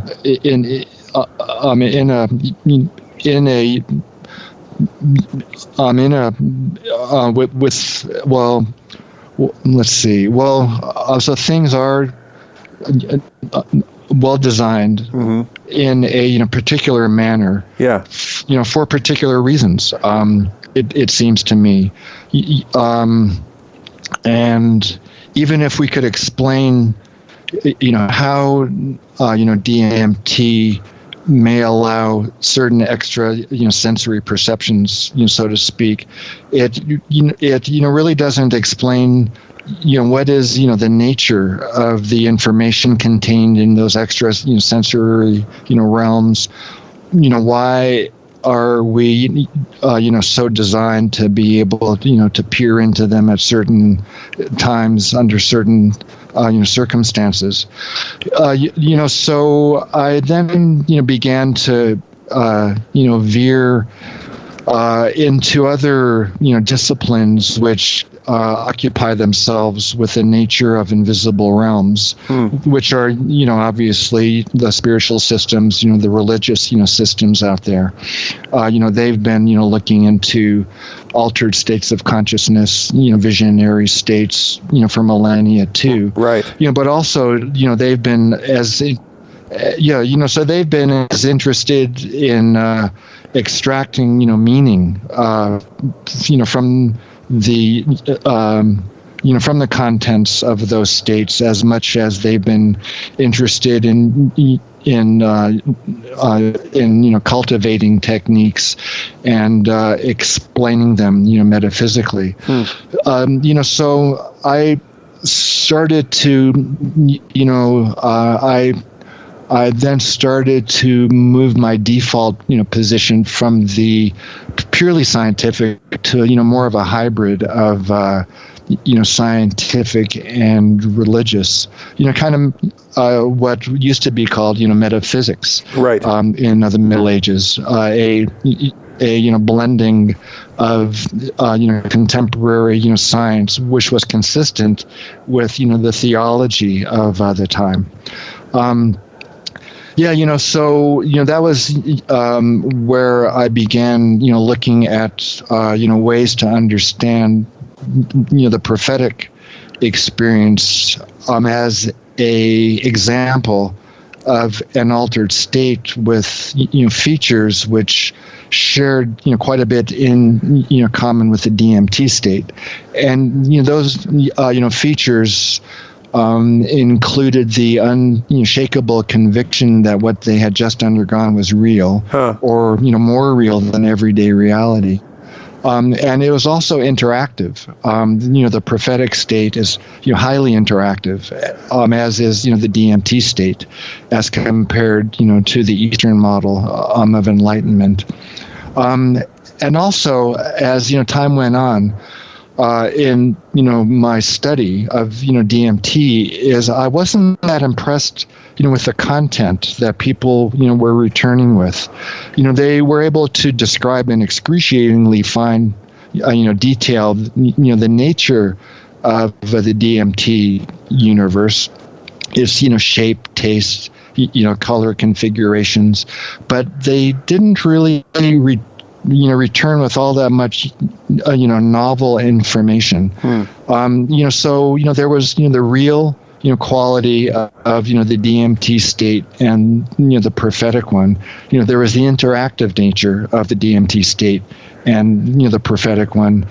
And as I studied the Hebrew Bible, I discovered that it was quite rich in content, and was able to, in a way, kind of place words around an experience like DMT, which might possibly provide an interpretive key for understanding, integrating, extracting some informational content from the DMT experience, which otherwise might not be available. Well, so how did a couple of questions that stem from that? So you've pointed out that the phenomenological properties of the two states kind of overlap, and so the prophetic state and the DMT state, the one being the very real sense that the people are communicating of what it is they're experiencing, and the second being this overlapping component, or interactive component, excuse me. But so I'm wondering, you've started hinting at how the two states were different as well, and one of them is in the articulation of the information brought back. And so in the Hebrew Bible's case, in the prophetic state of consciousness, the person, the prophet Jeremiah or Isaiah is coming back with very, very detailed, very complex information. And so talk a little bit about the differences between the two states and how that came about in your understanding. Yeah. Well, I started off with, just comparing the phenomenology of the two states, and in that practice, or in that process, I use the DMT state as kind of the default one. In my DMT study, I had developed a rating scale which was based on the Buddhist Abhidharma psychology of the skandhas, the heaps, the mental heaps, or piles, or the baskets, okay, which when combined, comprise the sense of ongoing mental experience. Sure. And those skandhas include perception, consciousness, the body, volition, and mood, or emotional state. So I used those filters to screen the descriptions of any prophetic experience in the Hebrew Bible. And my definition of prophecy is a lot it's much more all-encompassing than the common definition of foretelling or predicting the future. by the prophetic state in my work, I'm defining it as any spiritual experience described by any figure in the Hebrew Bible. So it can be any inspiration, any out-of-body state, any strong emotional reaction to an encounter with spiritual, non-ordinary reality. And the more typical visions and the voices. Sometimes foretelling will occur in the prophetic state in the Hebrew Bible, but not always. And sometimes those predictions don't come true or are so ambiguous it's hard to really know what they're saying. But any spiritual experience in the Hebrew Bible, I consider to be belonging, to prophecy. So if you work with a more enlarged, definition like that, you could, look at the entire, text as a, prophetic text, an account of, prophetic encounters. So I then started to screen reports of, the figures in the text, for those phenomenological categories, perceptual effects, emotional effects, cognitive effects, physical effects, those kinds of things. And there was a striking overlap, between the descriptions of my DMT volunteers and descriptions of, prophetic experience in the Hebrew Bible. One of the things, though, which began to, dawn on me was that I wasn't quite, capturing, the phenomenology in as careful a manner as I could have. And it began to, dawn on me, that there was an interactive component as well, like a Jewish skanda, one might say, which then began to tilt the balance of the complexity of the two states more in favor of the prophetic one. In other words, the nature of the interactions between the DMT volunteers and the contents of the state weren't anywhere nearly as well developed and articulated as the interactions between the figures in the Hebrew Bible and their encountering these spiritual states. Wow. So in the in the DMT experience, oftentimes, people are overwhelmed and they're not able to communicate that clearly with the beings. They don't understand each other's language. The anxiety of the volunteer is so overwhelming that they can't, get a grip and ask proper questions and understand the answers that they're getting. But in the case of, most of the canonical prophetic figures anyway, these people, even though they're astonished in the beginning, they're anxious, they tremble, they shake, they fall down, they still by and large are able to hang in there and to interact with the contents of those spiritual states and engage in a more fulsome kind of interaction with the beings which they encounter, come upon, apprehend, so that was interesting, and it then started to provide the impetus to use the prophetic state as the default comparator. In the phenomenological comparison, the DMT state was my default. I used my DMT criteria to screen descriptions of prophetic experience, but then when I discovered the relational skanda, the interaction skanda, then I started using, the prophetic literature as, the default with which, to compare the DMT experience. Wow. So that then, began to, dawn on me, well, what is, the purpose of, the interactions in both, the DMT and the prophetic state? And, there are, some examples of healing, for example, in both, the DMT and the prophetic state, harming even as well. Yeah. But the, fundamental issue, the, fundamental purpose of, the relationship in both, the DMT state in a, rudimentary manner and the prophetic state in a highly developed one is the exchange of information, is the imparting of information, of content. So then I started to, use the,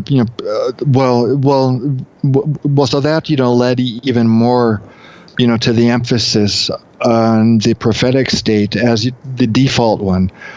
For example, what is the information being conveyed in the prophetic state as compared to the, to the information that's, being, conveyed in the DMT state.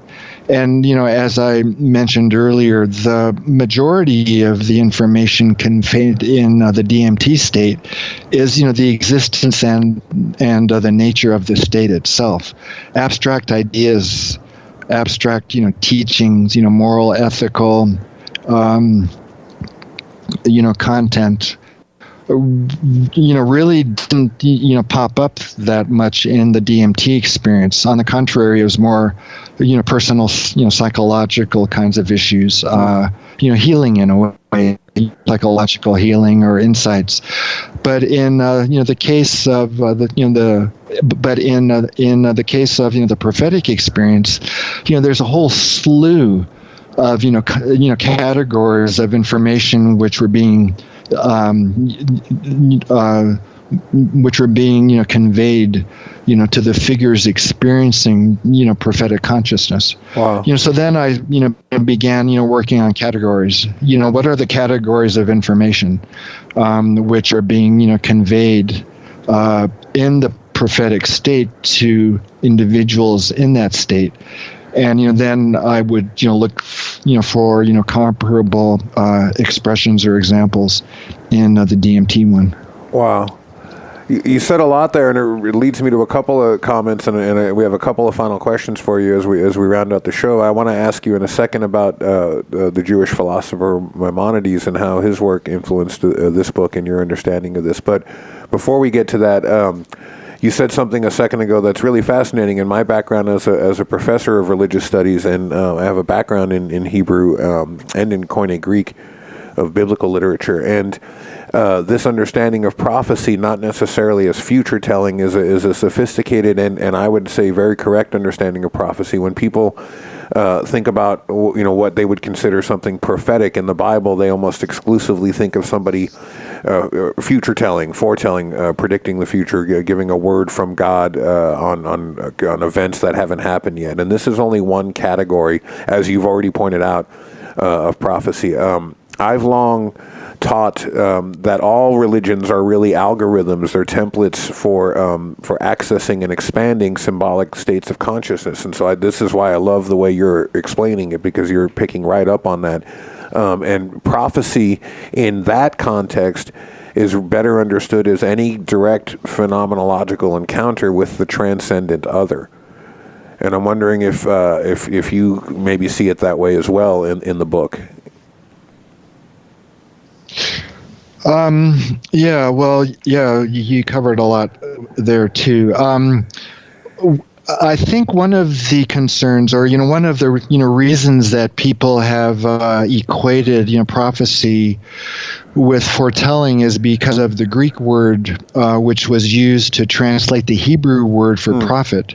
The Hebrew word for prophet is navi, yes, which means to interpret. Or to be an interpreter, to be a channel between one thing and another. And in this case, you're an interpreter of God's word, to society. Sure. But the Greek, translation in the Septuagint is prophetes, which means to speak beforehand. And I think that was because of the Greeks' interest in altered states as ways to predict the future. Yeah. So they looked at, the Navi in Hebrew as a spiritual person in an altered state, but they then translated it according, to their own, tradition and their own interests, which was in foretelling, or divining, divination. Mm-hmm. Divination, comes from divine, which is spiritual, but divination means to predict the future. Right. So only one very small slice of the prophetic experience in the Hebrew text was captured by the Greek translation of the word for the prophet, prophetes, then became prophet and prophetic and whatnot. But Navi means to interpret or to be I'm a commentator in some ways. Sure. There's a number of different three.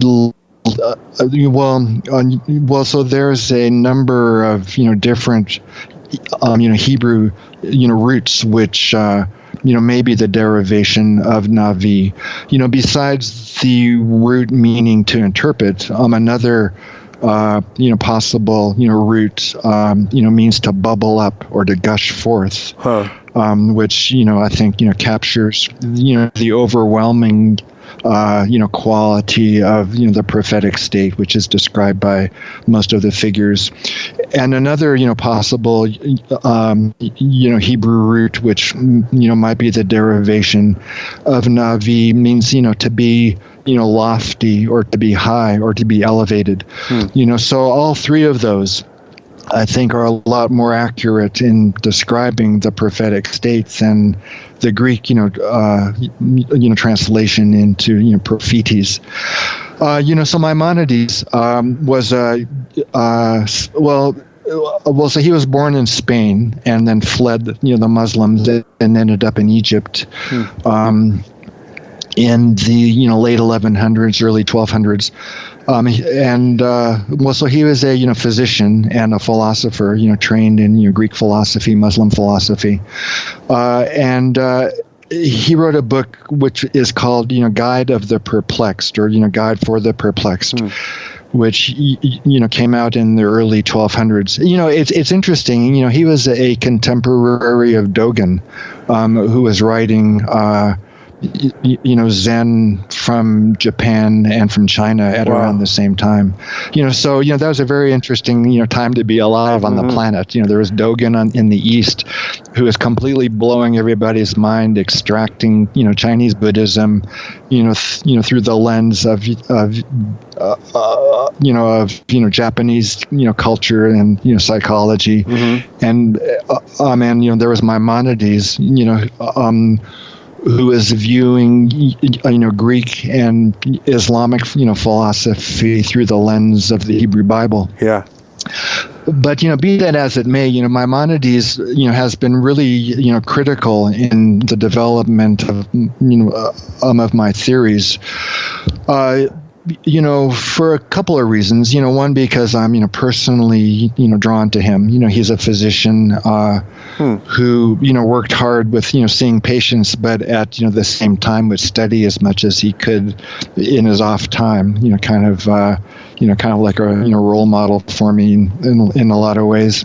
But also, he was a scientist. Like, he was trained in the science of his day, and worked strenuously to understand, the prophetic state using the scientific models, which he had at hand, and at the same time he was quite committed to the Jewish viewpoint of God existing and speaking to humans through the prophetic state. Right. So he developed a model kind of based on Aristotle's division of the mind into into what were called two faculties, the imaginative faculty and the rational faculty, or the intellect. Okay. And he proposed a model by which there was spiritual or divine overflow or emanation, from on high, which then, devolved upon the intellect, which then spilled abstract, concepts into the imagination. And he defined the, prophet as, having an extremely well-developed intellect and an extremely well-developed imagination. So the efflux or the overflowing or the emanation of, divine information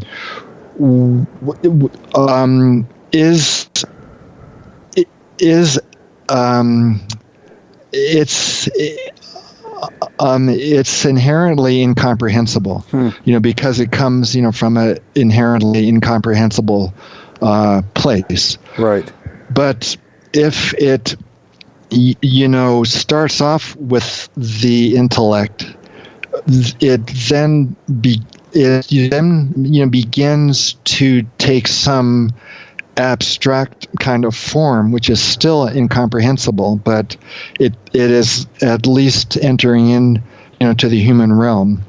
It then spills over, from the intellect into the imagination, and in the imagination appear apprehensible kinds of objects, the visions and the voices and the feelings, and then it kind of turns back to the interpreting function of the intellect to make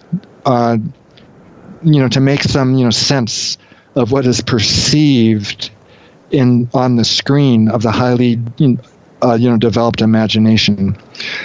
So it begins with God, spills down to the intellect, then spills into the imagination. The imagination then gives some form to the divine information. Wow. Which the intellect then is able to abstract and express verbally in a form that can be understood and communicated with oneself and the larger society.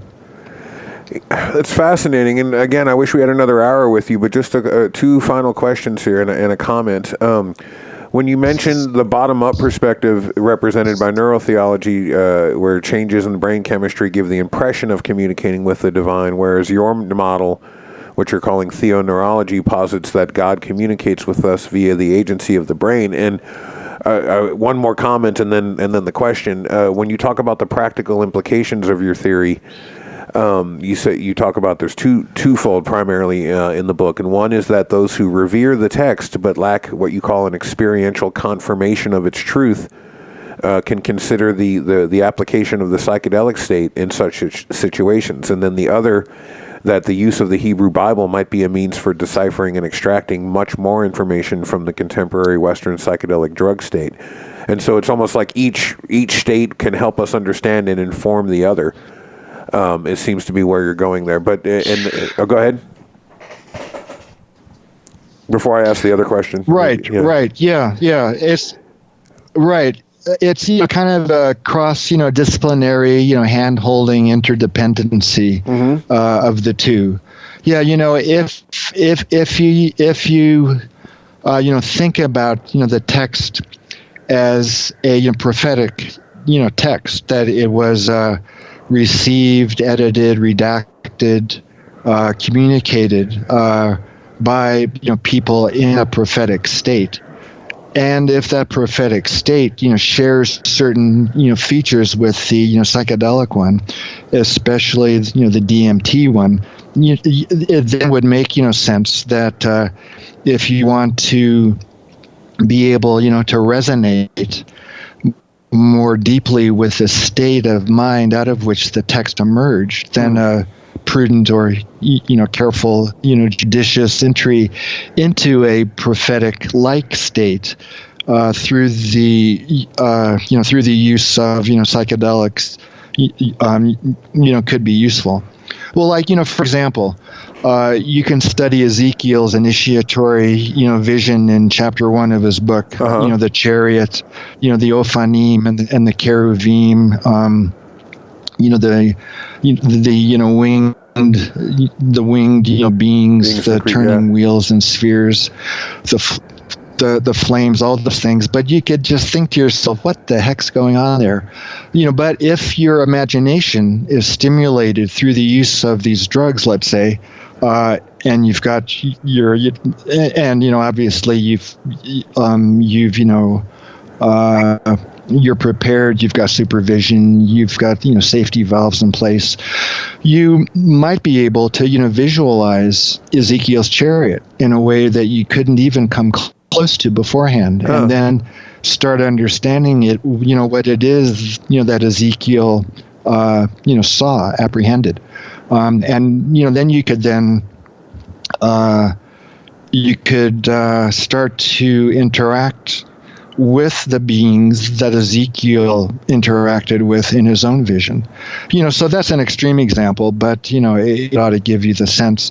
The other, point, that you made is, most of the way people are interpreting the spiritual properties of the Western psychedelic experience, if, they're all interested, in the spiritual, properties of the state rather than just, purely aesthetic ones or hedonic ones, is, the Buddhist model, or, more currently, the shamanic model.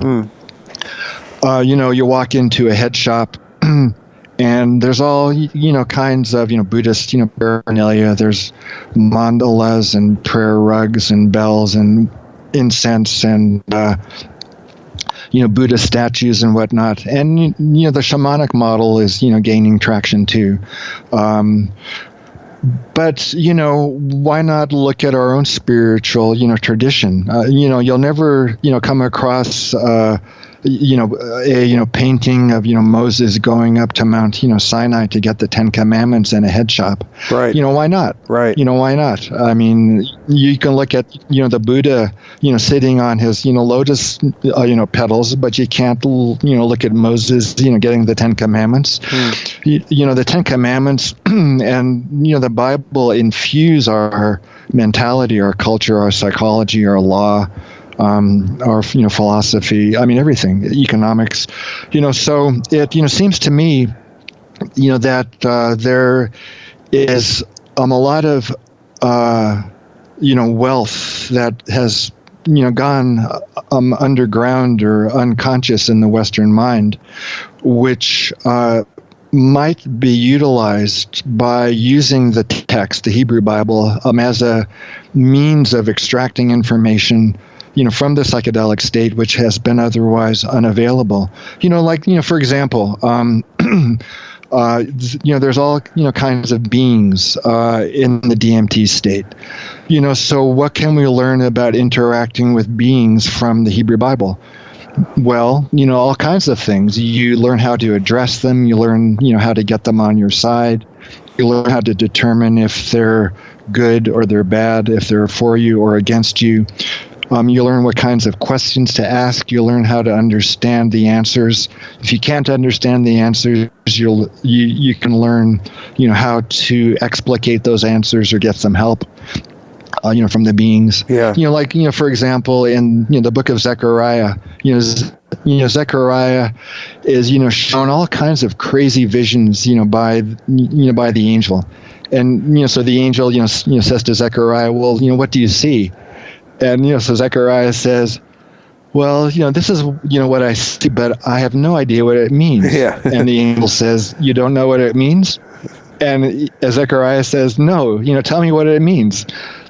So the angel then explains what it means. And, those, kinds of, kinds of skills really aren't available within the Eastern religious model in the same kind of in the same explicit manner in which they're present in the biblical model.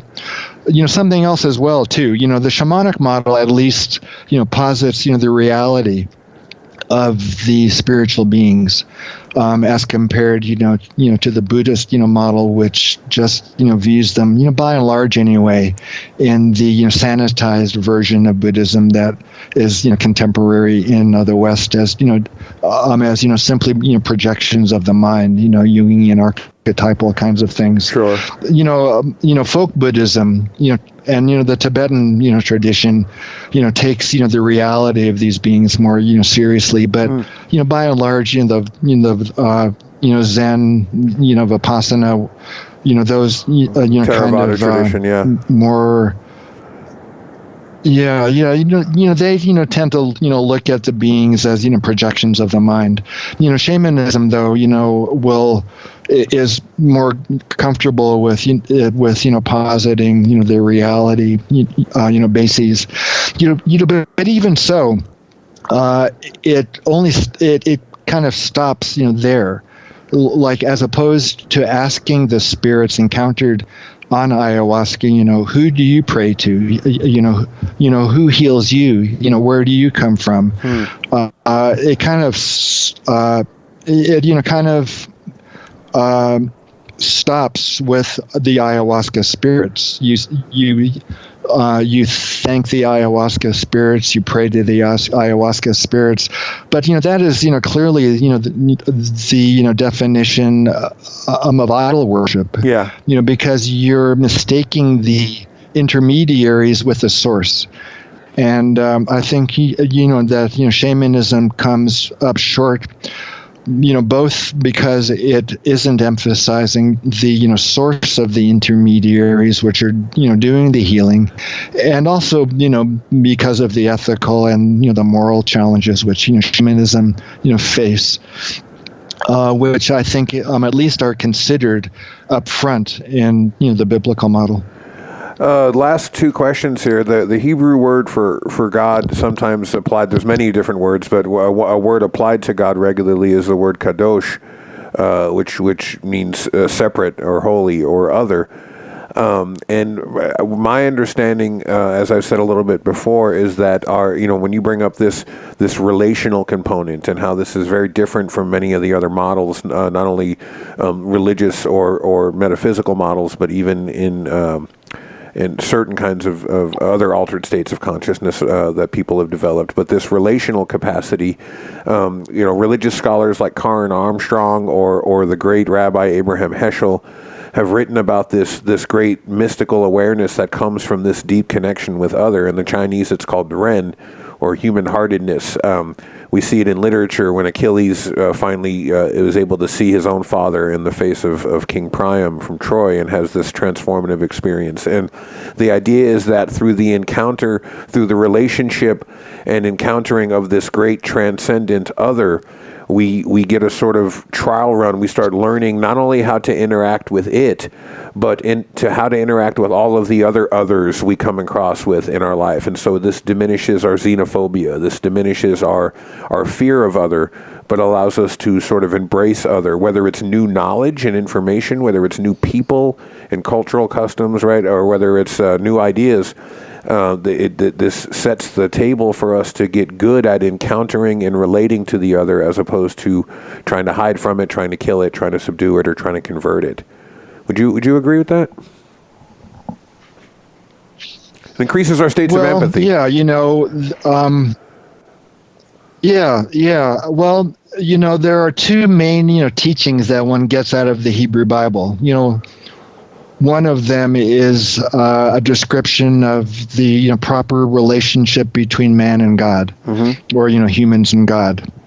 That is basically the first couple of commandments. That there's one God to worship and revere.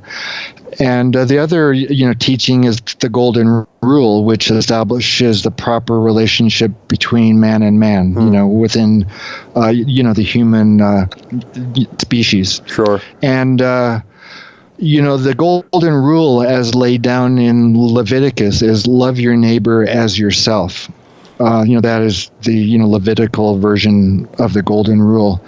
And there's a couple of instances where the Golden Rule is evoked, and in both of those cases, it says, don't oppress the stranger because you were strangers in Egypt and you know what it feels like to be a stranger. Yeah. So that is, used as, encouragement, data to emphasize empathy, understanding that we're all sojourners. You were a stranger, you know what it's like. We're all sojourners. We've all been afflicted. We all know what it's like, What goes up must come down. You're a slave at some point, and then you're a free man at another. You're a free man at one point and a slave the next. So the whole, notion of loving loving one's neighbor as the whole, notion of loving your neighbor as yourself, in a way, it's impossible. And there have been a huge number of commentaries on that verse, but I think ultimately it's been laid down to develop empathy for the other, for someone who's not you, who you're encouraged to care for as much as yourself, or to hope that they do as well as you're doing. To share, to support, to be treated in a kind, loving, empathic way.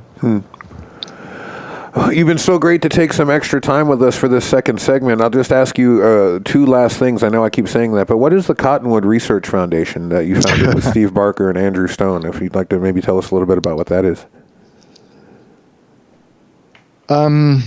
Yeah, well, that was founded in, I think, the end of 2007, and we began with a kind of a grandiose vision to establish a brick and mortar institute for doing consciousness research with psychedelic substances.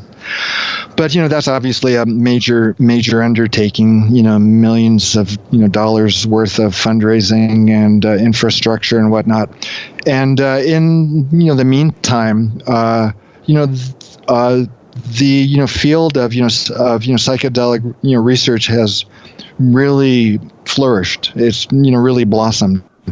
And the need for a freestanding institute anywhere isn't anywhere nearly as great as it was when we conceived of the organization in the first place. So mostly we've been acting as a fiscal sponsor for various projects. Okay. The most the greatest the prime example was the DMT documentary, right? Which was based on our work, which we mostly use the foundation as a fiscal sponsor for, but we've also funneled funds to other research projects over the years. Mostly it's lying kind of fallow these days. We still, file our return every year with the IRS as a nonprofit, tax deductible, foundation, but it isn't really doing that much on an everyday kind of basis. The film is fantastic for our listeners who haven't seen it. If I'm not mistaken, it was narrated by Joe Rogan. Is that correct? Right. Joe's a huge fan. He's really turned a lot of people onto my work, to DMT, to the book, to the movie. So, he was kind of a natural choice. UFC color man. You're right. DMT psychonaut, the perfect choice. He did a great job, and it's a really good companion to the research. So last question for you, and I mean, you feel free to not answer this if you don't want, but do you believe in God? Oh, yeah, absolutely. Yeah. Well, it's kind of like, I believe in God. I love God. I revere God. And, Maimonides has an interesting quote, something, to the effect that after a certain point, you're more convinced of God's existence than of your own. Yeah, I remember that. And I think... so I'm, kind of increasingly in, that camp. And you feel like you have a relationship with this being? Yeah, I think I do. Yeah, like on an everyday basis. Yeah. Well, I could give an example. Please. Well, like I was living in Taos for 10 years. Taos, New Mexico. It was, kind of an interesting community. And I was laying in, bed one day, and I was kind of, bemoaning the fact that I was alone. Like I, didn't have a girlfriend. I was, I had, gotten divorced, like a year or two before. And I was just, kind of feeling, sorry for myself. Like I'm so lonely. I feel so alone. And all of a sudden I felt these arms envelop me. And, I thought, oh, that's interesting. And, like I was thinking it could be this, could be that, could be any number of things. But the inescapable or undeniable reality was that experience happened to me in a time of need. And I thought, whatever is the mechanism, and, however it works, it is a comforting, loving mechanism. It's a comforting, loving, kind of a presence, presence, which is completely gratuitous. It doesn't need to be that way at all. And I think that experience went a long way in cementing my belief in God. I mean, God is obviously, such a loaded term. Buber's got a great phrase, because God is the most, misinterpreted, maligned, concept. It's the most essential concept. Yeah. So I think I think it was just a convincing example to me that there is a beneficent force out there which can be called upon to help us in time of need, which seem miraculous. Like why does that need to be the case? Well, if you look at the Hebrew Bible, it'll say God is loving, and the creation is a gratuitous gift from God. And then you start to examine God's nature attributes, how do you relate? What's the nature of reward and punishment? Karma, cause and effect, those kinds of things. So I'm, more convinced every day. And, I don't, feel, God's, presence in striking ways like that, very often, but, it only takes, one or two examples like that, and I think you're a believer. We could spend a whole nother hour, we're not going to, by the way, for your benefit and for the audiences, but we could spend a whole nother hour talking about what we mean by the word God and what we mean by the word exist. It was, the early church fathers, and we've been speaking, I guess, primarily about the God of the Hebrew Bible, but the early Christians, most of which were Jews as well, would say things like, it is better for you to say God doesn't exist than to say God exists in the same way that we'd say you or I or this chair exists, because God's existence is of a different order entirely than our existence. And I feel like I resonate with that concept. Yeah, well. So that's interesting because that's opposite. Maimonides, for example, because Maimonides also believes that the term existence is completely apropos for describing God's existence. Because it's categorically different. Yeah. But at but at the same time, that Maimonides, believes that it's important to, say that God exists, because it's more accurate, to say that than to say that God doesn't exist. Yeah. Or as you said, that, that I exist in some sort of more real state than God does is another inaccuracy to Maimonides. It's fascinating. Is there anything you want to add here at the end? Yeah. Well, yeah, speaking about God, it was obviously a tough, pill to swallow, too, for me. I'd spent 20 years studying Buddhism, which is an atheistic religion, by and large. But in a way, I kind of, honed into God or ended up with God through Buddhism because of certain, certain teachings within Buddhism which didn't quite satisfy me. Two of them were the teachings of karma, cause and effect. Yeah. Like instead of God within Buddhism, there's cause and effect. Everything is now because of how things were before. Everything will be because of how things are now. So everything in Buddhism as understood through the law of cause and effect is that everything arises, exists, and then passes away. So I thought to myself, well, what about the law of cause and effect? Does that arise, exist, and then pass away? And so within Buddhism, that's considered one of the thoughts that isn't conducive to enlightenment, and you ought not to consider it. But I'm a scientist, and there aren't any questions which are off limits, right? To science. Even though within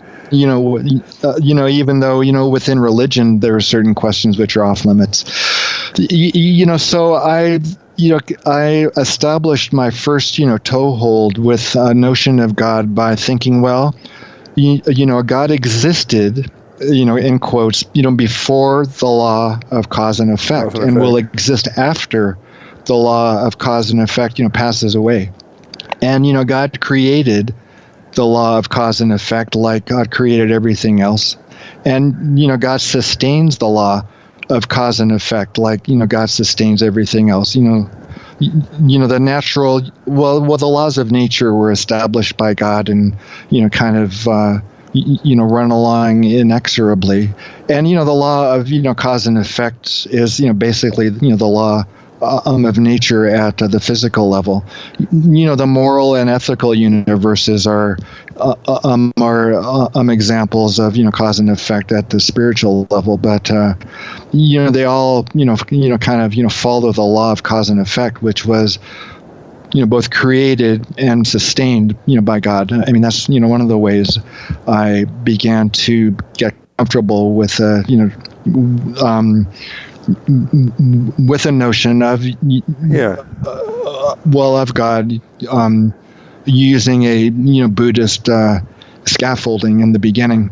That's funny because the other was, go ahead. Cause and effect.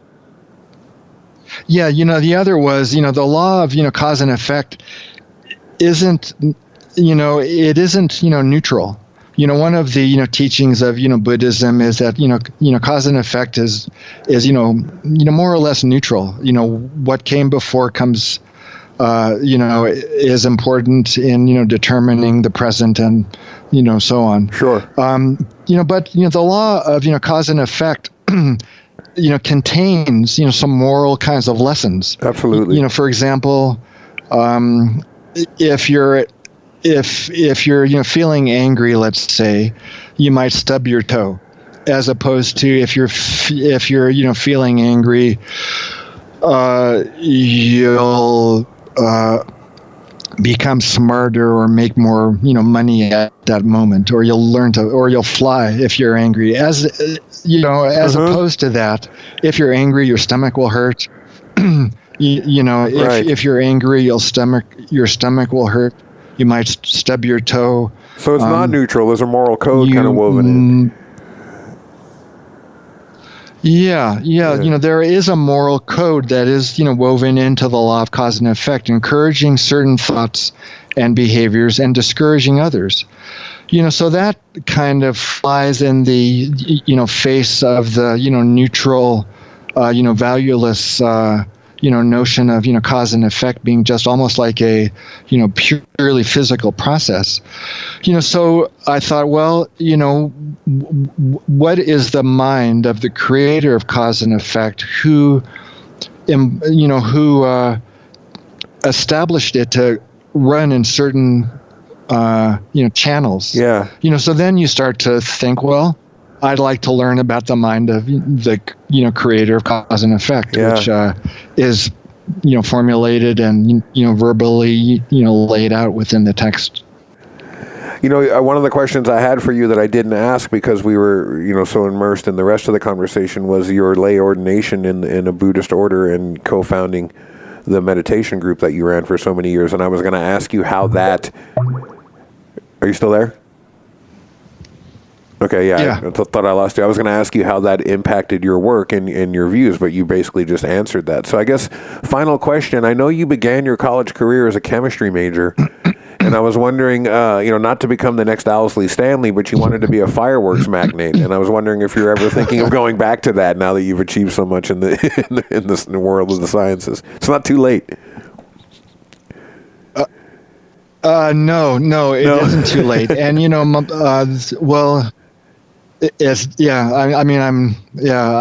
gonna start collecting Medicare next year, but I still am pretty, I've not developed obvious, signs of Alzheimer's yet.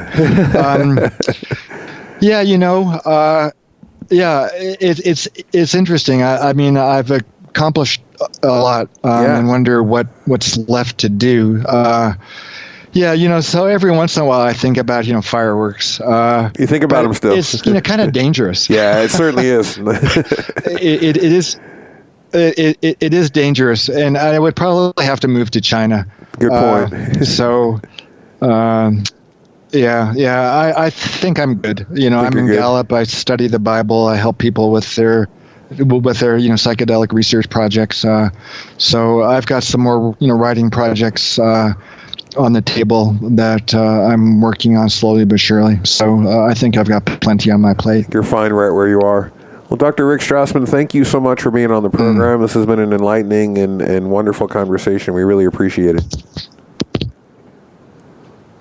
Well, I appreciate it too, Andy. It was good talking with you.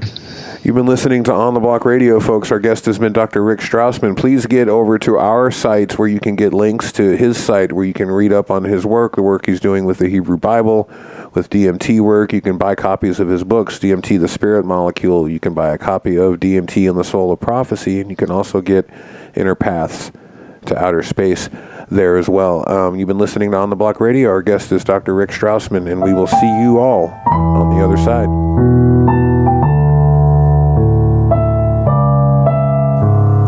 You've been listening to On the Block Radio with Andrew Gurevich. The show is produced in Portland, Oregon by Michael DiNapoli at MD Productions. Theme music by Moving the Mountain. Closing music by Jonathan Oak. Look us up on the web at ontheblockradio.com. You can also find us on Facebook, Instagram, and Twitter. Don't forget to tune in next week for a brand new episode. Previous episodes can be found on our website. Thanks for listening. Well, you're beautiful kitty kitties. Oh, look at you out there. Beauty like a bolt, light in a darkened hallway.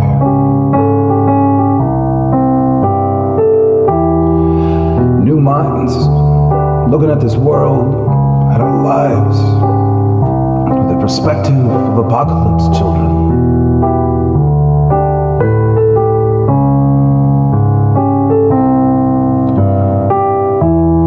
Standing dusty in the barren highways, standing broken before the fathers who are meant to make us whole, but who only lied to us about what it meant to be a man, about what it meant to be a woman, about what it meant to be a child of this doomed age.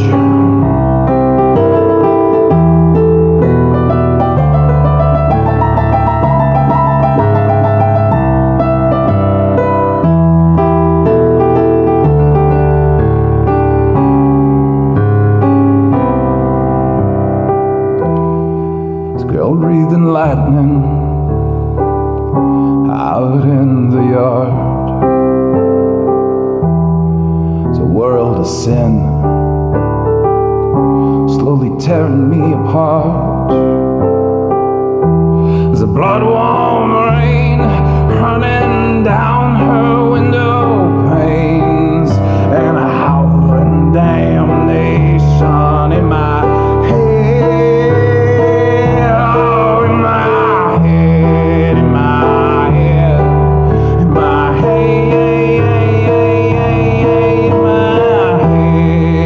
my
beautiful kitties.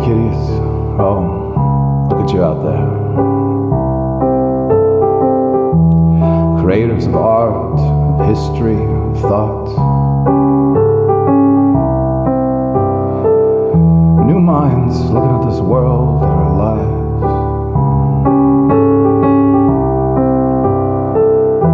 Beautiful, beautiful, like a bolt of lightning in your head. It keeps trying to tell you to remember that the world is a paper-thin veil over the truth. We've got our fingers in the seams. We've got our ears against the wall, listening, waiting for the voice of creation to speak our names, to call us back from the brink. It's 11:59 and counting. It's apocalypse, children. Apocalypse.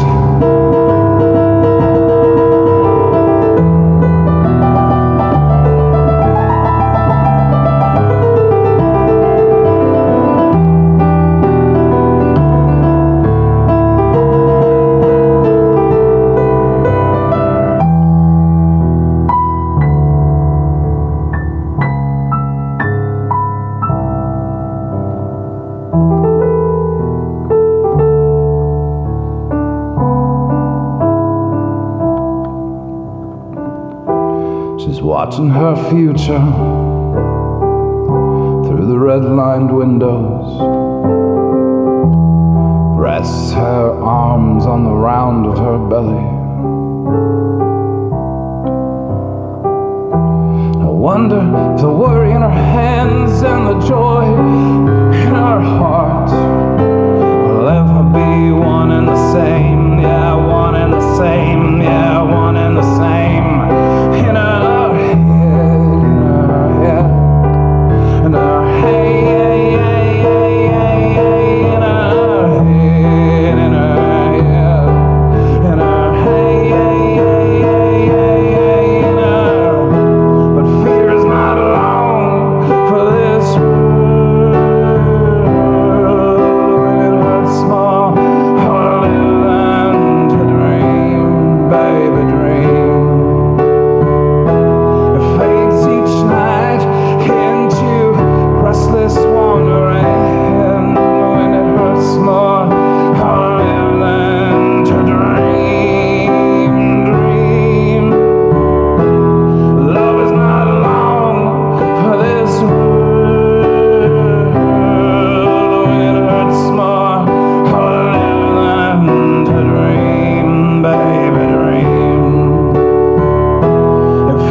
Apocalypse Children.